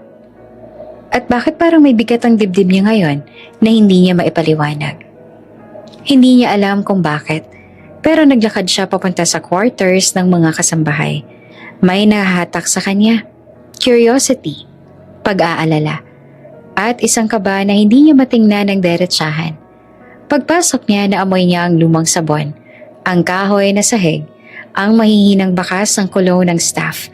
Dumiretso siya sa kwarto ni Leah. Tinulungan ni Thelma na buksan iyon. Pagpasok niya, tila huminto ang oras. Wala na si Leah, pero may naiwan siyang presensya. Ang manipis na kumot, ang basong may kaunting tubig, ang maliit na bag ng toiletries. Malinis ang kama, maayos ang mesa. Pero habang umiikot ang tingin ni Evan, napansin niya ang isang maliit na karton sa tabi ng basurahan. Isang kahon na hindi dapat naroon. Isang kahon na hindi niya inaasahan. Unti-unti siyang lumapit. Maliit, maputla. May natupi pang resibo mula sa butika. Pagdampot niya, unti-unting lumakas ang tibok ng puso niya. Pregnancy test. Nanuyo ang lalamunan niya. Parang may malamig na hangin na dumaan sa batok niya. Teka, bulong niya na halos hindi lumalabas ang boses. Binuksan niya ang kahon. May laman pa. At sa loob nito, isang pregnancy stick. At hindi yon walang marka. 2 guhit, positive. Mabilis ang paghinga niya. Para siyang unti-unting sinasakal ng isang katotohanang hindi niya kayang tanggapin agad. Imposible, bulong niya. Si Leah? Buntis? Hindi niya alam kung gaano katagal siyang nakatayo roon. Hawak ang stick. Ang utak niya ay nag-uunahan sa mga alaala. Isang babae sa dilim, umiiyak. Tahimik. Ang balat sa legs. Ang pagkalasing niya. Ang memoryang hindi niya alam kung panaginip ba o katotohanan. At si Leah. Si Leah na biglang umalis ng walang paalam. Si Leah na laging umiiwas sa kanya matapos ng party. Si Leah na tila may tinatagong mabigat. Pinikit niya ang mga mata. Humawak sa gilid ng mesa para hindi matumba. Is it possible? Ako ba? Ako bang ama? Bumalik sa isip niya ang lahat ng sandali nitong mga nakaraang linggo. Ang pag-iwas ni Leah, ang pamumutla, ang mga sandaling muntik na itong matumba. Ang takot sa mga mata nito kapag nakita siya. At ang pinakamahalaga, ang alaala ng gabing iyon. Hindi niya maalala ang muka, pero malinaw ang emosyong nararamdaman niya sa flashback. May umiiyak. May nasasaktan, may nanginginig, at ngayon, nasa harapan niya ang pregnancy test. 2 guhit. 2 guhit na sumisigaw ng katotohanan. Humawak siya sa ulo niya. Naglakad pa atras. Napasandal sa dingding. Hindi siya makahinga. Pinilit niyang mag-isip ng rasyonal. Maraming buntis na babae. Hindi ibig sabihin, siya agad ang ama. Hindi ibig sabihin, si Leah ang babae ng gabi. Pero sa bawat pilit niyang pagdududa, mas lumalakas ang kumpas ng utak niya. Bakit bigla siya nag-resign? Bakit takot na takot siya tuwing lumalapit si Evan? Bakit parang laging namumutla at umiiyak? Bakit may pregnancy test sa kwartong iniwan niya? At bakit? Bakit ang lakas ng tibok ng puso niya ngayon? Umupo si Evan sa gilid ng kama ni Leah, bitbit ang kahon. Hindi niya na inalintana ang dignidad niya. Ang hiya, ang kaba. Nalunod siya sa isang tanong na paulit-ulit. What have I done? Kung totoo, kung siya nga ang ama, kung may nangyaring hindi niya matandaan ng tama, hindi na lang ito tungkol sa pagkakamali kesa sa ex niya. Hindi na lang ito tungkol sa isang memoryang malabo. Ito ay naging responsibilidad, isang buhay, isang babae na posibleng nasaktan niya ng hindi niya intensyon, at isang bata. Isang batang maaaring kaniya. Napakapit siya ng mahigpit. Hindi niya alam kung dapat ba siyang matakot o dapat ba siyang lumaban para ayusin ito. Maraan niyang inilapag ang pregnancy test sa mesa ni Leah. Tumingin siya sa paligid, sa maliit na kama, sa payat na unan, sa lumang pinto, sa kwarto na pinagtiyagaan ni Leah habang siya ay nakatira sa komportableng mundo. At doon may isang bagay na kumunot sa puso niya. Guilt. Deep guilt. Hindi guilt ng lasing na pagkalito, kundi guilt ng isang lalaking nagising sa katotohanan na baka may iniwang sugat siya na hindi niya sinasadyang gawin. At kasabay ng guilt na iyon, may sumulbot na isa pang emosyon, pag-aalala. Where are you now, Leah? Safe ka ba? Paano mo kakayanin to na mag-isa? At sa gitna ng katahimikan ng kwartong yon, sumulpot ang pinakamabigat na tanong sa puso niya. Ako ba ang ama ng anak niya? At unang beses mula ng gabing yon, gusto niyang malaman ang sagot. Nang gabing makita ni Eva ng pregnancy test sa kwarto ni Leah, hindi siya agad nakaalis doon. Parang napako ang mga paa niya sa sahig. Parang ang bigat ng hangin ay dumoble at ang utak niya paikot-ikot. Hindi makahanap ng direksyon. Pero nang sa wakas ay nakalabas siya ng quarters, may malinaw na bago sa puso niya. Kailangan niyang hanapin si Leah.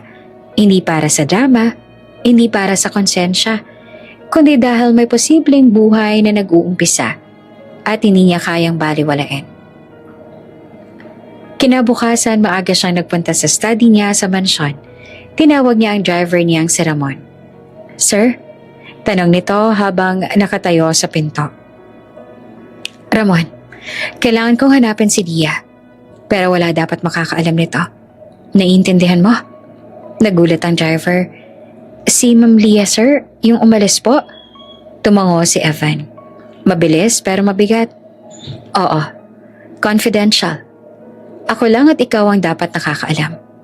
Copy, sir. Ano pong uunahin ko, sir? Hanapin mo kung saan siya huling nakita. Saan bumaba? Kung may sumundo, kung may pinuntahang terminal. Huminto siya, lumunok. At kung kaya mo, alamin kung may kasama siya o mag-isa lang siya nung umalis. Tumango si Ramon, seryoso. Gagawin ko lahat, sir. Umiral sa mukha ni Eva ng isang bagay na bihirang makita ng mga empleyado niya. Pag-aalala. Tunay na pag-aalala. Pangalawa, tinawag niya ang personal assistant niya na si Carlo. Carlo, I need a favor. Confidential. Seryoso ang tono. Yes, sir. What do you need? Maghanap ka ng PI. Someone discreet. Marunong maghanap ng tao. Huwag kang magsabi kung para kanino. Tumango si Carlo. Walang tanong-tanong. Yes, sir. Right away. At sa loob ng oras na yon, may 3-person search team na siyang gumagalaw. Lahat para kay Leah. Kinahapunan, tumawag siya sa agency kung saan nanggaling si Leah. Sir Evan, how can we help you? Masigla ang boses sa linya. This is regarding one of your housemaids, Leah Hernandez. Natahimik sandali ang kabilang linya. Oh sir, she already asked for termination of contract on her last day. Pinaklear na po namin siya. At saan siya umuwi? Tanong niyang diretsyo. Sir, we can't disclose exact addresses sa data privacy, but we can confirm she didn't return to her province using our transport service. Meaning? Meaning, naganap po siya ng sariling paraan. Hindi namin alam kung saan. Napakayom ng kamao si Evan. Maraming salamat. Pagkababa ng tawag, lumalim ang problema niya. Mas lumawak ang paghahanap. Mas lumapo kung saan siya magsisimula. Sa study niya, mag-isa siya nakaupo. Hawak ang pregnancy test box na dinala niya mula sa quarters. Hindi niya maialis ang tingin sa dalawang guhit. What if she's really pregnant?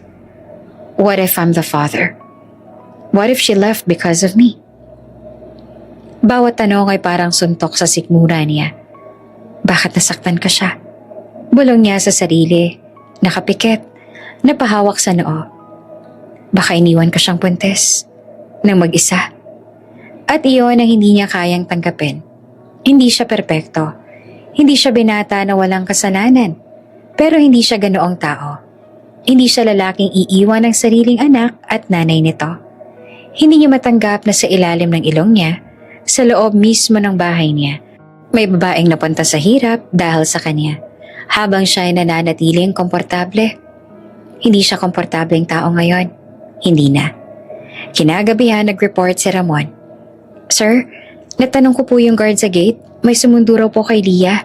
Pero hindi niya kilala. Babaeng staff daw po. Probably friend. Lumakad sila palabas. Anong oras? Mga 10:40 p.m. sir. Wala ba nakapansin saan sila tumungo? Wala po, madilim na. At sir, nag-aalangan ng guard magsabi ng sobra dahil baka mapagalitan. Tumango si Evan. Hindi naman kasalanan ng guard. Kasalanan niyang hindi niya alam ang nangyayari sa mismong tahanan niya. Continue searching. Sabi niya kay Ramon. Yes sir. Pag-alis ni Ramon, dumating naman si Carlo. Sir, nakausap ko na po yung PI. Sasali siya sa search. He'll update every 6 hours. Good. Keep this between us. Yes sir. Simula ng araw na yon, napansin ng lahat ng empleyado ang kakaibang pagbabago sa ugali ni Evan. Dati, mabilis siyang uminit ang ulo kapag may mali sa documents o may atrasado sa schedule. Ngayon, hindi na. Dati, madalas siyang hindi makatingin sa mga staff dahil masyado siyang busy o malamig. Ngayon, halos hindi siya nagsasalita. Pero hindi na malamig, malungkot, tahimik, parang may iniisip na malalim. Nagulat naman ang mga kasambahay nang minsan ay mahulog ang baso at imbes na magalit si Evan, simpleng, "It's okay, clean it up carefully." Sa opisina, hindi na rin siya sumisigaw sa interns. Hindi na siya iritable. Hindi na siya mabilis mag-demand. Parang isang bahagi ng puso niya na nag-ground. Naging tao, naging marupok. At ang buong mansyon ay nakaramdam ng kakaibang atmosphere. Hindi galit, hindi tensyon, kundi guilt. Malalim na guilt mula sa taong hindi sanay umako ng pagkakamali. Sa gabi, nagiging mas malakas ang bigat sa dibdib niya. Nakaupo siya sa gilid ng kama, hawak ang cellphone. Naghihintay ng update mula sa PI. 7:14 p.m. Sir, wala pa pong lead. 9:42 p.m. Sir, not in bus terminals we checked. 12:20 a.m. Sir, still nothing. At sa bawat aras na lumilipas, mas lalong tumitibay ang pangambang unti-unti niyang hinaharap. Baka wala na si Leah sa lungsod. Baka umalis siya para tuluyan siyang takasan. Baka hindi na siya makita pa. At ang huling bulong ng konsyensya niya, ang pinakamalakas, ang pinaka-nakakasakit. At kung buntis siya, Evan, iiwan mo ba siyang mag-isa? Napapikit siya. Mabigat ang paghinga. No, hindi ko hahayaan na mangyari yan. Hahanapin kita, Leah, kahit gaano pang katagal. Malamig ang hangin nang bumaba si Leah mula sa jeep. Bitbit niya ang iisang backpack, ang natitirang ipon, at ang tanging planong meron siya ngayon, magsimula ulit. Hindi siya uuwi ng probinsya. Ayaw niyang mabahala ang ina niya na may iniindang sakit.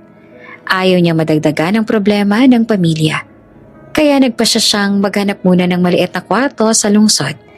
Isang lugar na kayang bayaran ng ipon niyang hindi aabot ng 2 buwan kung hindi siya kikilos. At dito niya nakita ang isang lumang paupahan sa tabi ng palengke. May dingding na manipis at amoy lumang kahoy. 3,000 monthly, sabi ng landlady.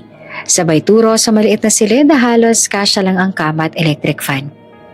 Pwede na po, sagot ni Leah, pilit ng umiti. Hindi iyon tahanan, pero iyon ang simula. At kailangan niya ng simula. Kinabukasan, maaga siyang nagising dahil sa ingay ng mga tricycle sa labas. Sumilip siya sa bintanang may kalawang ang grills at napabuntong hininga. Simula ulit anak, pabulong niyang sinabi. Hinaplos ang tiyan. Dala ang maliit na timba, naglakad siya sa kalapit na magkapit-bahay para magtanong kung may naghahanap ba ng labandera. Ikaw ba yung bagong lipat? Tanong ng Ale. Oo, pwede, pero Maliit lang ang bayad ha, kung okay lang sa'yo. Ngumiti naman si Leah. Okay lang po, kahit magkano. At doon nagsimula ang araw-araw niyang pakikipaglaban. Maglalaba siya ng sandamakmak na damit. Minsan maiksi, minsan mabaho, minsan sobrang bigat. Pero kahit sumasakit ang balikat at kumikirot ang tiyan, hindi siya umaangal. Pagdating ng hapon, magluluto naman siya ng turon at kinataang bilo-bilo na binibenta niya sa may tapat ng bahay. At sa gabi, nagpo-post siya online ng kakanin na pwedeng i-pre-order. Hindi siya kumikita ng malaki, pero sapat na para sa bigas at gulay. Sapat para sa mga barya sa alkansya. Sapat para sa pagbuo ng pangarap niya para sa anak. Pero hindi lahat mabait. Kapag dumadaan siya sa tindahan, may mga mata na tumatagos sa balat niya. Yan yung buntis na walang asawa. Kawawa naman, bata pa. Baka naman ibang lalaking ama tapos tumakas. May ilang kapitbahay pa na nakangisi habang nag-uusap. Siguro nabuntis ang kung sino-sino tapos iniwan. Ang tatapang talaga ng mga kabataan ngayon, no? Minsan narinig niya ang dalawang babae habang naglalabas sa poso. Hindi ba siya yung dating katulong sa malaking mansyon sa may village? Oo, naku, for sure may nangyari sa amo. Ayaw lang umamin. Parang sinaksak ang puso ni Leah sa bawat salitang naririnig. Pero hindi siya tumutugon. Hindi siya lumalaban. Hindi dahil mahina siya, kundi dahil may mas mahalagang buhay sa loob niya kaysa sagutin ng mga taong hindi naman tunay na nakakaintindi. Kapag masyado nang masakit ang usapan, ginagawa na lang niya ng una ng tiyan niya. Hahawak-hawakan ng lumalaking bahagi na iniingatan niya. Isang hapon, pagkatapos ng 3 bahay na nilabhan niya, halos manghina siya. Pag uwi niya sa maliit na silid, napaupo siya sa sahig. Sumakit ang likod niya, sumakit ang paa niya, at sumakit ang damdamin niya. Pero nang ilagay niya ang kamay sa tiyan niya, may milagro siyang naramdaman. Parang banayad na pagtulak, parang munting sipa. Napangiti siya, sabay na paluha. Anak, ikaw ba yun? Tumawa siya ng mahina, hawak ang tiyan. Hello there, baby. Sa unang pagkakataon, hindi takot ang naramdaman niya, kundi tuwa. Isang uri ng ligaya na hindi kayang sirain ng tsismis o hirap ng buhay. Tuwing gabi, nakaupo siya sa gilid ng kama. Walang ilaw kundi ang maliit na lamp na binili niya mula sa murang thrift shop. Ramdam niya ang pagod ng buong katawan.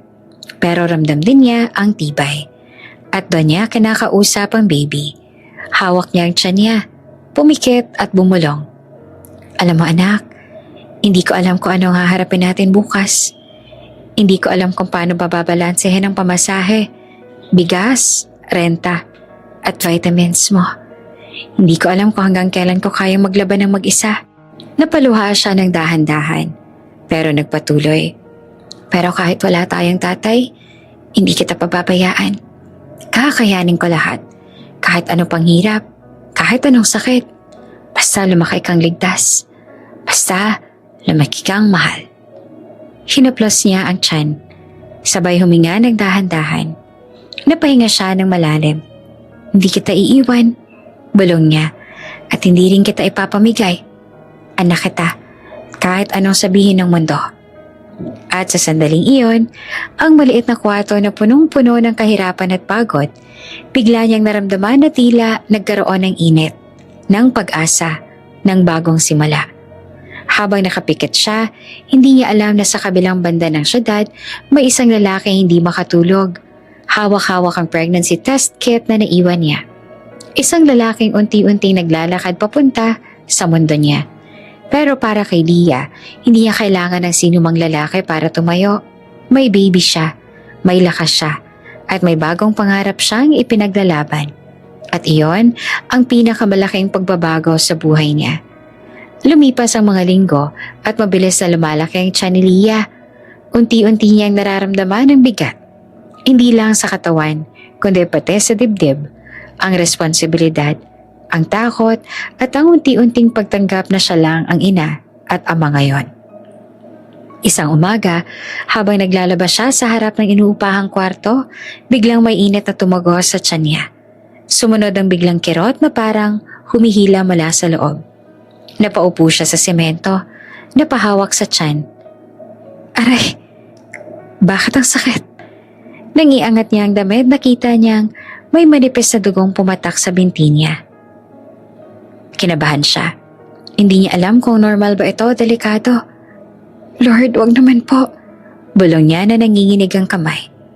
Agad siyang tinulungan ng kapitbahay na si Aling Marta, isang mabait na midwife na matagal nang tumutulong sa mga buntes sa lugar. Lia, hindi normal yan. Kailangan mo magpa-check up ngayon din. Sabi ng matanda na halatang nag-aalala. Pero wala pa po akong budget. Ano ka ba? Buhay ang nasa tiyan mo. Tara na. Sumakay sila ng tricycle papuntang public hospital. Habang tumatakbo ang sasakyan, hawak-hawak ni Lia ang tiyan niya. Halos hindi humihinga. Sa hospital lobby, pinaupo siya kaagad ni Aling Martha. Habang siya ay nakikipag-usap sa nurse. Hindi biro ang pila. Puno ng nanay, bata, matanda at emergency cases ang waiting area. Pero nang makita ng nurse ang dugo sa damit ni Lia, pina-fast track niya sa OB section. Nang marinig iyon ni Lia, lalo siyang kinabahan. Pagpasok niya sa room, sinalubong siya ng isang babaeng doktor na may pag-aalala sa mata. Hello Lia, umupo ka muna. May spotting ka raw, tama? Tumango siya. In-exam siya ng doktor, pinag-ultrasound, at ilang minuto pang lumipas bago ito nagsalita. Lia, medyo masela ng pagbubuntis mo. Parang lumubog ang puso niya. Kailangan mo ng pahinga. Iwasan ang pagbubuhat. Iwasan ang sobrang pagod. Kailangan mo rin ng vitamins, lalo na iron at folic acid. Napayuko si Lia.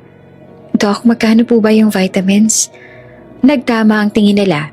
Alam ng doktor ang ibig niyang sabihin. Naglabas ito ng mas malamot na tono.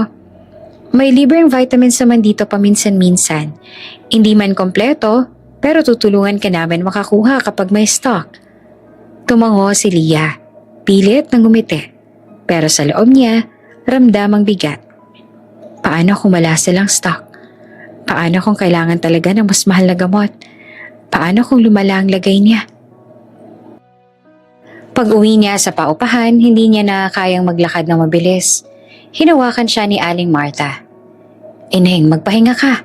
Ako na muna maglalaba bukas. Alam kong maselan ka. Huwag na po, nakakahiya naman. Iha, hindi nakakahiya ang maging ina. At hindi nakakahiya ang humingi ng tulong. Pahinga ka. At doon naluha si Lia. Sa mundo kung saan halos lahat ay nanlait sa kanya, may isang taong handang tumulong ng walang kapalit. Sa sumunod na buwan, naging mas mabagal ang pagkilos ni Lia. Hindi na siya naglalaba araw-araw. Sinabihan siya ni Aling Martha na 3 bahay lang ang tatanggapin niya kada linggo.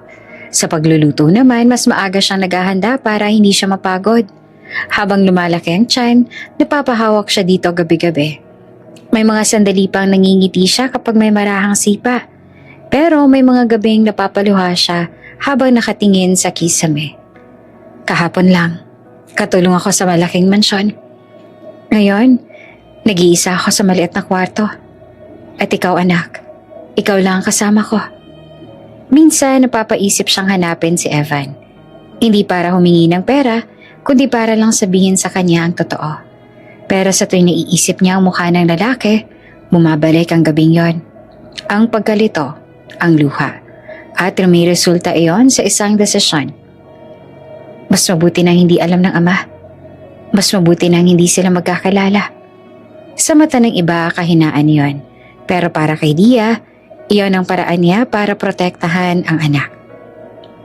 Isang araw, kailangan niyang bumalik sa health center para sa follow-up check-up. Maaga siyang pumila. Habang hinihintay ang tawag ng nurse, ubod ng kaba naman ang dibdib niya. Habang nakaupo doon, hindi niya alam na sa kabilang hallway, naroon si Evan. Nakasuot ng white coat, kausap ang ilang staff ng center as part of his volunteer rounds. Doc Evan, ito po yung list ng buntis na kailangan ng monitoring. Sabi pa ng midwife sa kanya. Kinuha niya ang list. Tiningnan niya. Pero hindi sumagi sa utak niya na maaaring naroon ang pangalang matagal niya nang hinahanap. Habang nagroronda siya, Lumakad siya papunta sa OB section, dalang medical notes, at doon, halos mag-cruise ang landas nila. Si Leah palabas ang pinto, hawak ang reseta. Nakayuko. Si Evan papasok, nakatingin sa chart. Naglakad silang magkasalubong. Halos dikit ang balikat. Pero dahil nakayuko si Leah at dahil nakatutok naman sa papeles si Evan, hindi sila nagkatinginan. Isang segundo lang, mas mabilis kaysa pagpitik ng ilaw. At kahit hindi nila alam, iyon ang unang pagkakataon na halos nagtagpo ang buhay nila mula ng gabi ng pangyayari. Pero hindi pa yon ang oras nila. Hindi pa yon ang tamang sandali. Pag-uwi ni Leah, hinaplos niya ang tiyan niya at ngumiti. Baby, malapit na tayo mag 7 months. Konting tiis na lang, ha? Hindi niya alam na sa habang sinasabi niya iyon, nasa health center pa rin si Evan, nakaharap sa window.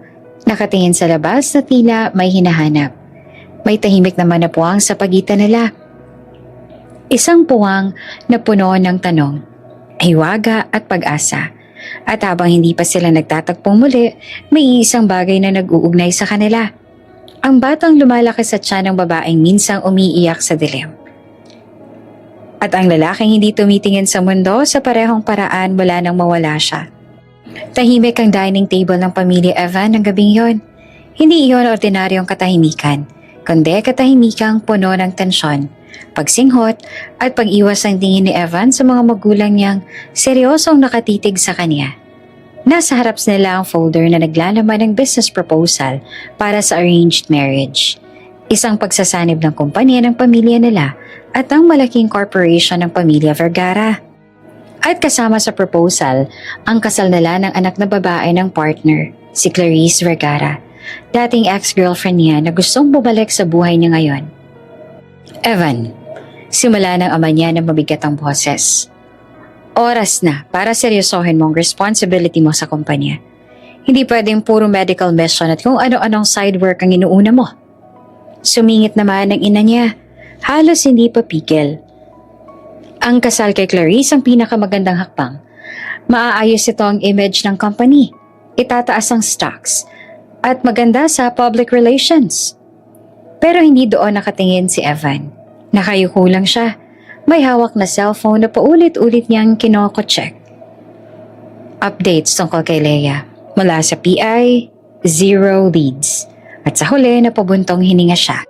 Mom, Dad, hindi ko kayang pakasalan si Clarice. Natigilan ng dalawa. Ano? Halos sabay na tanong nila. Tiningnan ni Eva ng mga magulang. Ang dalawang taong nagturo sa kanya ng disiplina, ngunit hindi kailanman naturuan tumingin sa puso. I need to tell you something. Mahina pero matatag niyang sabi. Humugot siya ng malalim na hininga. May nabuntis ako. Tumama ang mga salita sa hangin na parang palasong mabilis at palutong. Napatayo ang ina. Natigilan ng ama niya. What do you mean nabuntis? Bulalas ang ina. Sinong babae? I hope hindi empleyado. Katulong siya. Diretsong sagot iyon. Walang paligoy-ligoy. Halos hindi naman makahinga ang kanyang ina sa gulat. Ang ama niya ay napatingin sa sahig. Parang pinipigil ang pagsabog ng damdamin. At nasan siya ngayon? Tanong ng ama. Tumango si Evan. Halos hindi makatingin. Hindi ko alam. You don't know, Evan? Paano ka nagiging responsableng adult if hindi ko maalala ang buong nangyari? Napakagat siya ng labi. Halatang nahihiya. Pero nakita ko ang pregnancy test niya. At umalis siya habang hindi ko alam ang sitwasyon niya. Napaupo ang kanyang ina. Hawak ang sentido. So, you're telling us... Simula ng ama niya na mabagal at mabigat, na may nabuntis kang katulong at hindi mo maalala ang nangyari? And now, you're canceling a business marriage because of that? Tumaas ang tingin ni Evan. Diretso at hindi pa kailanman naging ganitong katatag. Yes, Dad. Hindi ko siya pwedeng pakasalan. Knowing may hinihingi ka sa akin na responsibilidad na hindi ko matatakasan. Lumakas ang paghinga niya. Hahanapin ko siya. Hahanapin ko ang bata. I cannot pretend na walang nangyari. Natahimik ang buong dining room. Hindi nila alam sa loob-loob ni Evan, ang bigat ng sitwasyong ito ay hindi lang tungkol sa reputasyon, kundi tungkol sa babae na umiiyak sa dilim noong gabing iyon. Isang alaala na araw-araw siyang sinusundan. Hindi lang ito tungkulin bilang ama, ito ay tungkulin bilang tao. Evan, this is disaster. Halos pabulong pero puno ng pagkagalit ng kanyang ina. Alam mo ba kung ano magiging epekto nito sa kumpanya? Pero bago pa lumala ang sermon, sumingit ang ama. Let him finish. Napatigil ang ina. Anak, sabi ng ama.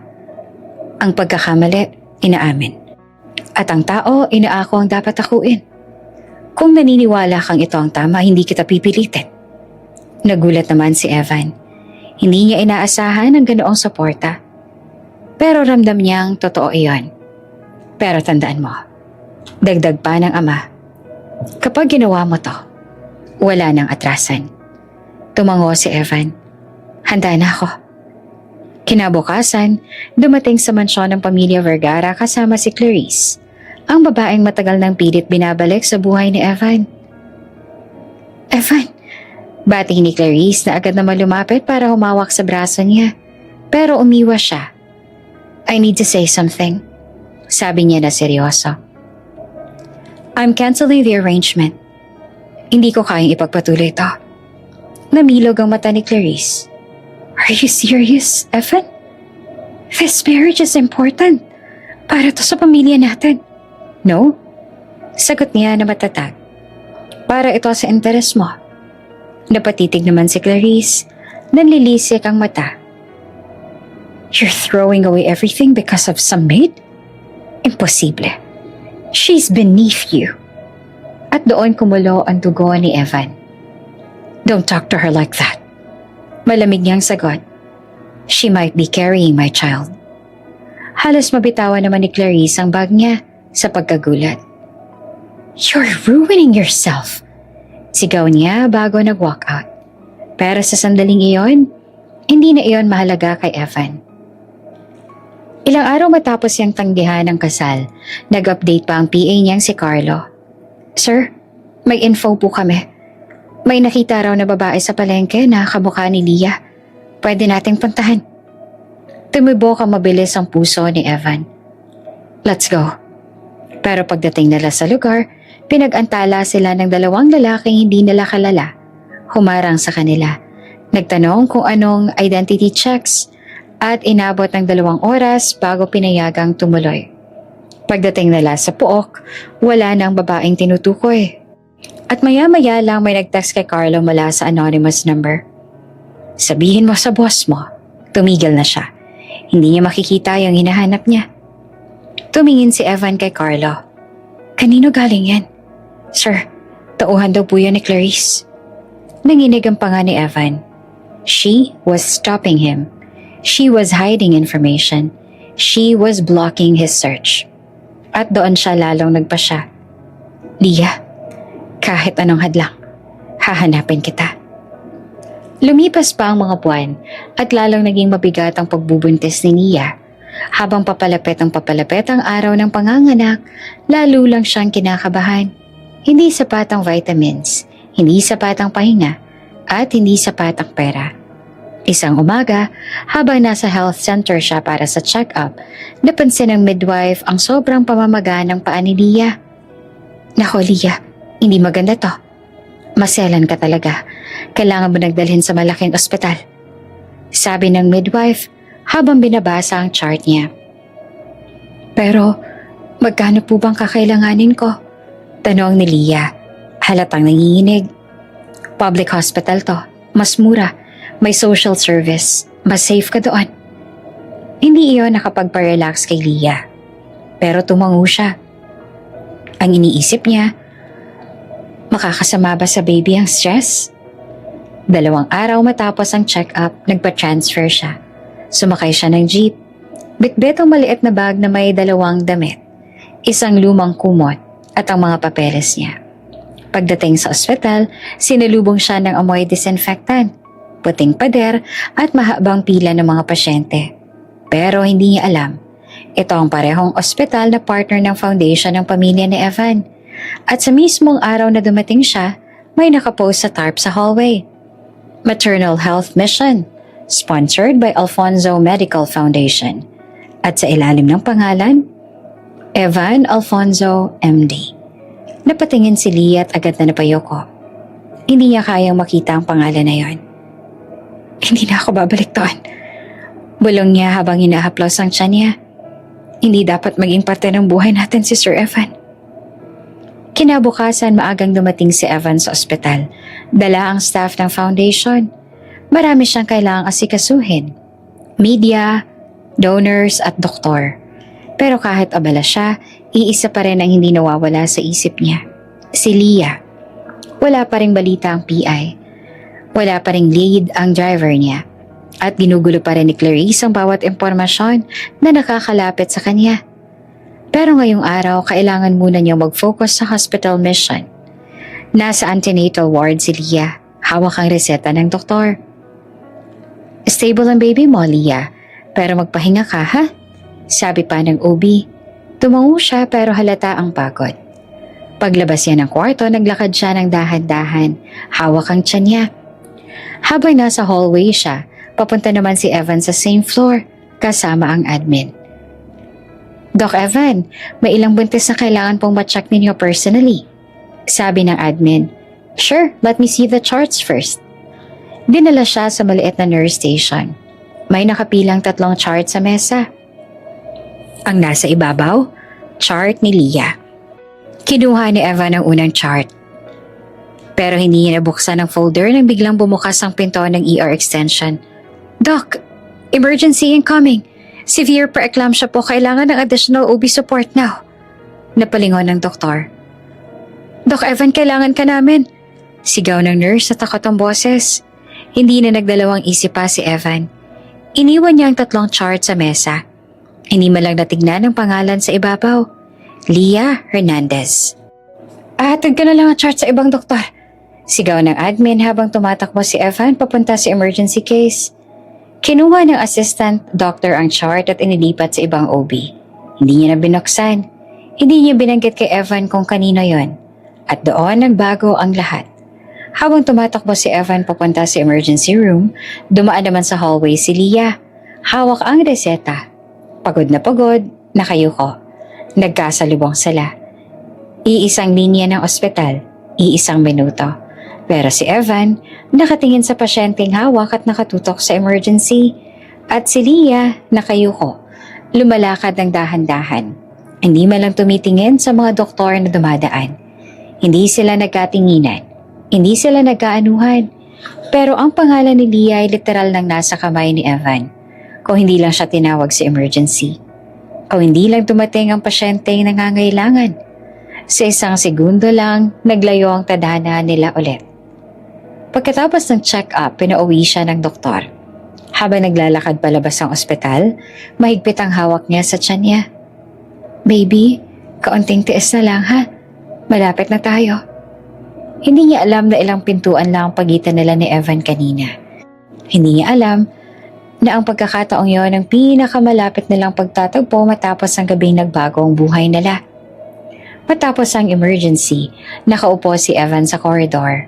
Pagod at pawis, pero may kung anong bumabagabag sa dibdib niya. Hindi niya alam kung bakit biglang parang may na-miss siya. Parang may dapat siyang nakita pero hindi niya nakita. Bumalik siya sa nurse station para tingnan ang charts, pero wala na roon ang chart ni Leah. Nadala na ng ibang doktor. At si Evan, clueless pa rin. Hindi pa oras, hindi pa ngayon. Maalinsangan ng hapon nang biglang makarinig ng sigaw ang mga tao sa paupahan. Si Leah, duguan manganganak na. Hawak ang tiyan, nakayuko si Leah. Nanginginig ang tuhod at halos hindi makahinga sa lakas ng contraction. Masakit! Masakit po! Halos mapapikit siya habang sinusuportahan ng 2 kapitbahay. Taxi, bilis! Kailangan nating isugat sa ospital. Nang sumunod na contraction ay halos matumba siya. Hindi na kaya ng kanyang binti. Niyakap niya ang tiyan na parang may pinapakalma. Baby, konti na lang, huwag kang bibitaw. At sa loob ng 5 minuto, Nasa biyahe na sila papunta sa public hospital kung saan siya regular na nagpapacheck up. Yung hospital na partner ng foundation niya, ng lalaking pinipili niyang hindi harapin. Pagdating sa ER entrance, sinalubong sila ng dalawang nurse. "Labor, 8 months, history, high risk," sigaw ni Aling Martha. Halos hindi marinig ni Leah ang paligid. Ang tanging malinaw ay ang kirot at panginginig sa buong katawan niya. "Miss, anong pangalan mo?" Hindi siya agad nakasagot. Leah Hernandez." Nakasunod sa stretcher ang midwife at ang kapitbahay, sabay pasok sa maternity wing. At doon sa kabilang hallway, nandun si Evan, kausap ang head nurse tungkol sa maternal kits at mga high-risk patient. Sa koridor, "Doc, ito po yung list ng mga pasyente under foundation coverage," sabi ng head nurse. Inaabot ang clipboard. Evan scanned through it. Absent-mindedly, wala naman siyang inaasahan. Pero isang sigaw mula sa kabilang dulo ang kumubog sa pandinig niya. "Hernandez, bilisan niyo, nagle-labor na si Hernandez."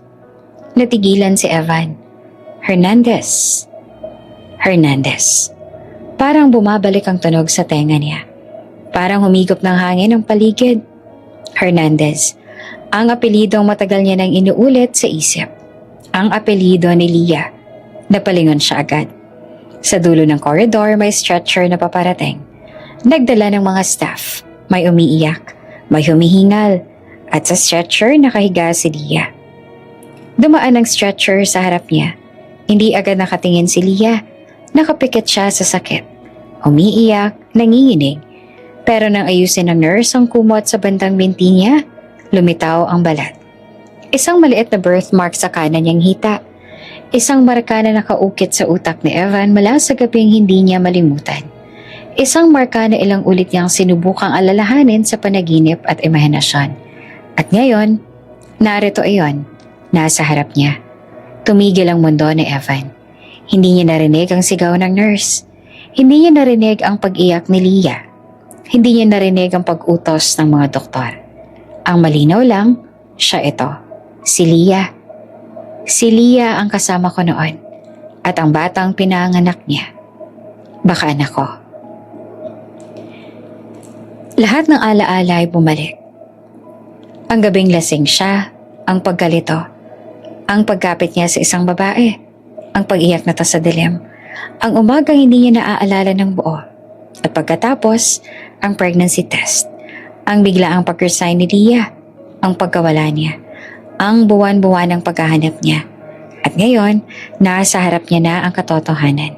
Hindi lang siyang naghirap. Hindi lang siyang naghanap. Hindi lang siyang lumayo. Si Leah ay nag-iisa, buntes at nanganganak. At hindi niya alam na hinahanap siya ni Evan mula pa noon. "Excuse me," sigaw ni Evan habang sinusundan ng stretcher. "Doc, bawal dito, sterile area." Awat ng nurse. Pero hindi niya iyon narinig. Pinilit niyang sumabay kahit bawal. "Leah," unang beses niyang muling binigkas ang pangalan. Lumabas iyon na pabulong. Halos pumutol sa lalamunan. Hindi siya lumingon. Walang nakarinig. Si Leah wala sa sarili sa sobrang sakit. Hindi alam na ilang pulgada lang sa likod niya ang lalaking iniwasan niya. Dinala si Leah sa labor room 3. Isinara agad ang pinto. At si Evan naiwan sa labas. Pero hindi sapat iyon para tumigil siya. Lumapit siya agad sa head nurse. "Miss, anong pangalan ng pasyente?" Mabilis, diretso, nanginginig. Tumingin ang nurse na medyo nagtataka. "Sir, bawal pong magbigay ng..." "I am the foundation doctor assigned today. I need her chart. Now." Nakilala naman siya ng nurse. Mabilis itong sinabit ang folder. Binuksan niya ni Eva na halos nanginginig ang daliri. Name? Leah Hernandez. Age? 23. Status? High risk, 8 months pregnant. History? Former domestic worker. Emergency contact? None. Napapikit si Evan. Parang binigyan siya ng suntok sa sikmura. Wala siyang kaagapay. Wala siyang kasama. Walang tumutulong sa kanya. At ngayon, nasa loob siya. Lumalaban para mabuhay. At ang batang iyon, posibleng anak niya. Nilingon ni Evan ang pinto ng labor room. Nakabukas ang maliit na salamin sa itaas. Nakikita niya ang mga nurse na naghahanda. Nakikita niya si Leah, umiiyak, humihingal. At doon niya binitiwan ang huling pagdududa. Siya nga. Siyang hinahanap ko. Humawak siya sa dibdib niya, mahigpit. At nanganganak siya ngayon. Sa anak namin. At kahit bawal, kahit mapapagalitan, kahit wala siyang karapatang makialam, hindi na siya aalis.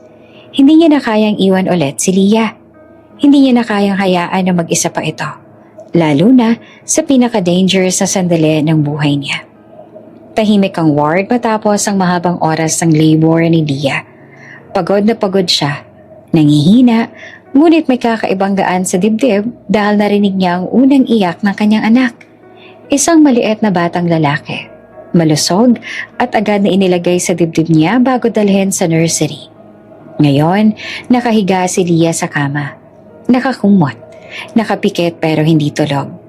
Ramdam niya ang mga tahi, ang pagod at ang bigat ng mga araw na pinasan niya mag-isa.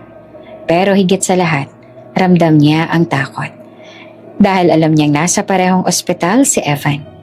Hindi niya alam kung nakita ba siya nito, kung alam ba niyang siya ang ama, kung haharapin ba siya nito. Habang tahimik siyang nag-iisip, may dahan-dahang lumapit sa pintuan. Maingat, parang nagdadalawang isip, parang may kinakatakutan. At doon lumitaw si Evan. Hawak ang doorknob, nakasilip muna, tsaka dahan-dahang pumasok. Napatigil si Leah, nanigas ang buong katawan niya. Si Evan na ilang buwan niyang pilit kinakalimutan. Si Evan na nagbigay ng trauma at takot. Si Evan na ama ng anak niya. Pero ang lalaking nasa harap niya ngayon ay hindi ang dating malamig na CEO. Hindi ang brusko. Laging seryoso. Laging may iniisip. Ang taong pumasok ay parang ibang version. Pagod, nakayuko, at halatang kinakabahan. Leah, mahina niyang sabi, halos pabulong. Hindi naman sumagot si Leah. Tinitigan lang niya ang kumot sa tuhod niya. Lumapit si Evan ng isang hakbang pero huminto muna. Para bang hinihintay kung tatanggihan siya ni Leah. Gising ka na ba talaga? O gusto mong pumalik ako mamaya? Malumanay ang tono. Walang yabang. Walang utos. Walang hint ang pagiging boss. Sabihin mo na. Sagot pa ni Leah na mahina rin. Huminga ng malalim si Evan. Tumabi sa gilid ng kama pero hindi na upo. Nakatayo lang. Matagal na kitang hinanap. Panimula niya. Napatingin si Leah. May halong gulat at pagkairita sa mata niya. Kita ko sa quarters mo yung pregnancy test. Tuloy niya na diretsyo pero mabagal. Parang tinatansya ang reaksyon ni Leah. Hindi ako sigurado noon. Hindi ko alam kung ako ba o nagkamali lang ako ng akala. Pero hinanap kita. Lahat ng agency kinausap ko. Lahat ng contact tinawagan ko. Napakurap si Leah pero hindi nagsalita. At nang nakita kita kanina, nang dinala ka nila sa labor room, nanikip ang boses ni Evan. Nawala lahat ng duda ko. Humawak siya sa dibdib niya. Leah, alam kong ako ang ama. Tumulo ang luha ni Leah. Hindi niya alam kung galit, takot o pagod ang dahilan. Hindi man lang siya lumingon kay Evan. Pero hindi na kailangan. Narinig niya na ang paghina ng hininga nito. Parang natatakot na siya ang magsisigaw, magtataboy o magwawala. Pero hindi yung ginawa ni Leah. Tahimik lang siyang umiyak. Hindi ko sinasadya. Mahinang sabi ni Eva na bakas ang guilt. Hindi ko dapat hinayaan ang sarili ko na malasing ng ganon. Hindi ko dapat inakala na ikaw ang ibang tao. Hindi ko dapat hinata ka papasok sa kwarto. Hindi dapat nangyari yun, Leah. Napahawak naman si Evan sa ulo niya. Parang hindi alam paanong itama ang lahat. Hindi mo naman kasalanan na lasing ka. Bulong ni Leah. Basag ang boses. Pero ako, natakot ako. Natakot akong sabihin. Natakot akong masira ang pangalan mo. Natakot ako sa trabaho. Natakot ako sa lahat. Huminga ng malalim si Evan. Tumingin sa kanya. Hindi mo dapat pinasan mag-isa yon. Hindi mo dapat tinakasan yon. Ako dapat ang humingi ng tawad. Ako dapat ang humarap. Ako ang may kasalanan. Tahimik lang si Leah. Leah, lumapit si Evan, isang hakbang lang. Hindi ko alam kung papayag ka pa, pero gusto kong akuin ang bata. Hindi dahil sa obligasyon ko, hindi dahil sa kahihiyan, pero dahil gusto ko. Gusto mo? Inulit pa ni Leah na hindi naman makapaniwala. Oo, sagot ni Evan na diretso pero may lungkot. Kung papayag ka, gusto kong maging tatay niya. Hindi ko hihinga na maging magkasama tayo. Hindi kita pipilitin sa kahit ano. Pero ako ang tatay at hindi ko hahayaang lumaki ang anak natin na walang ama. Natigilan naman si Leah. Isang malaking parte niya ang takot pa rin. Pero may isa ring parte na ilang buwan ng pagod, gutom at umiiyak mag-isa. Na natutunang mapagod sa pag-iisa. Kung gusto mo siyang akuin, mahinang sabi ni Leah, hindi kita pipigilan. Parang nabunutan ng tinik si Evan. Nakatayo lang siya, pero halatang bumagsak ang bigat sa balikat niya. Gagawa tayo ng DNA test para formal, sabi pa ni Evan. Pero kahit anong resulta, hindi ako aalis. Napatingin si Leah. Hindi niya inaasahan yon. Hindi ako aalis. Ulit pa ni Evan na mas mariin. Kahit ayaw mo pa sa akin, kahit hindi mo ako mapatawad ngayon, kahit hindi ka pa handa. Basta gusto ko maging tatay at gusto kong tulungan ka sa paraang hindi makakasakit sa'yo. Lumapit si Evan sa foot ng kama pero hindi niya hinawakan si Leah. Binigyan niya ng espasyo. Tutulungan kita magtayo ng maliit na food business. Karinderya, online selling, ano man ang gusto mo. Ayokong iasa mo sa mansyon na sa akin ang buhay mo. Gusto ko meron kang sarili. Sariling pera, sariling lakas. Napahawak si Leah sa kumot niya. Hindi niya alam kung paanong tatanggapin ang lahat ng sabay-sabay. Evan, bulong niya. Hindi ko pa alam kung paano magtiwala ulit. Tumango si Evan. Hihintayin ko yon. Pagkatapos ng 2 taon, mainit ang hapon sa parke. May batang 2 taong gulang na tumatakbo sa pagitan nila.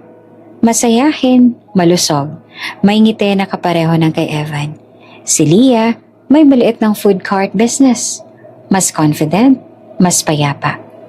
Si Evan naka-t-shirt lang. Hindi na CEO vibe. Isang simpleng tatay na habol ng habol sa anak nila. Evan, dahan-dahan! Tawag pa ni Leah. Napahinto naman si Evan, ngumiti sa kanya. May dala siyang maliit na kahon. Leah, tumigil siya sa harap niya. Hindi nakaluhod, hindi grand gesture. Simpleng tanong lang. Pwede ba ako maging parte ng buhay mo? Hindi lang bilang tatay. Hindi naman sumagot si Leah, pero ngumiti siya. Mahina, pero totoo. Pwede, pero dahan-dahan lang. At ngumiti rin si Evan. Isang ngiti ng lalaking handang maghintay.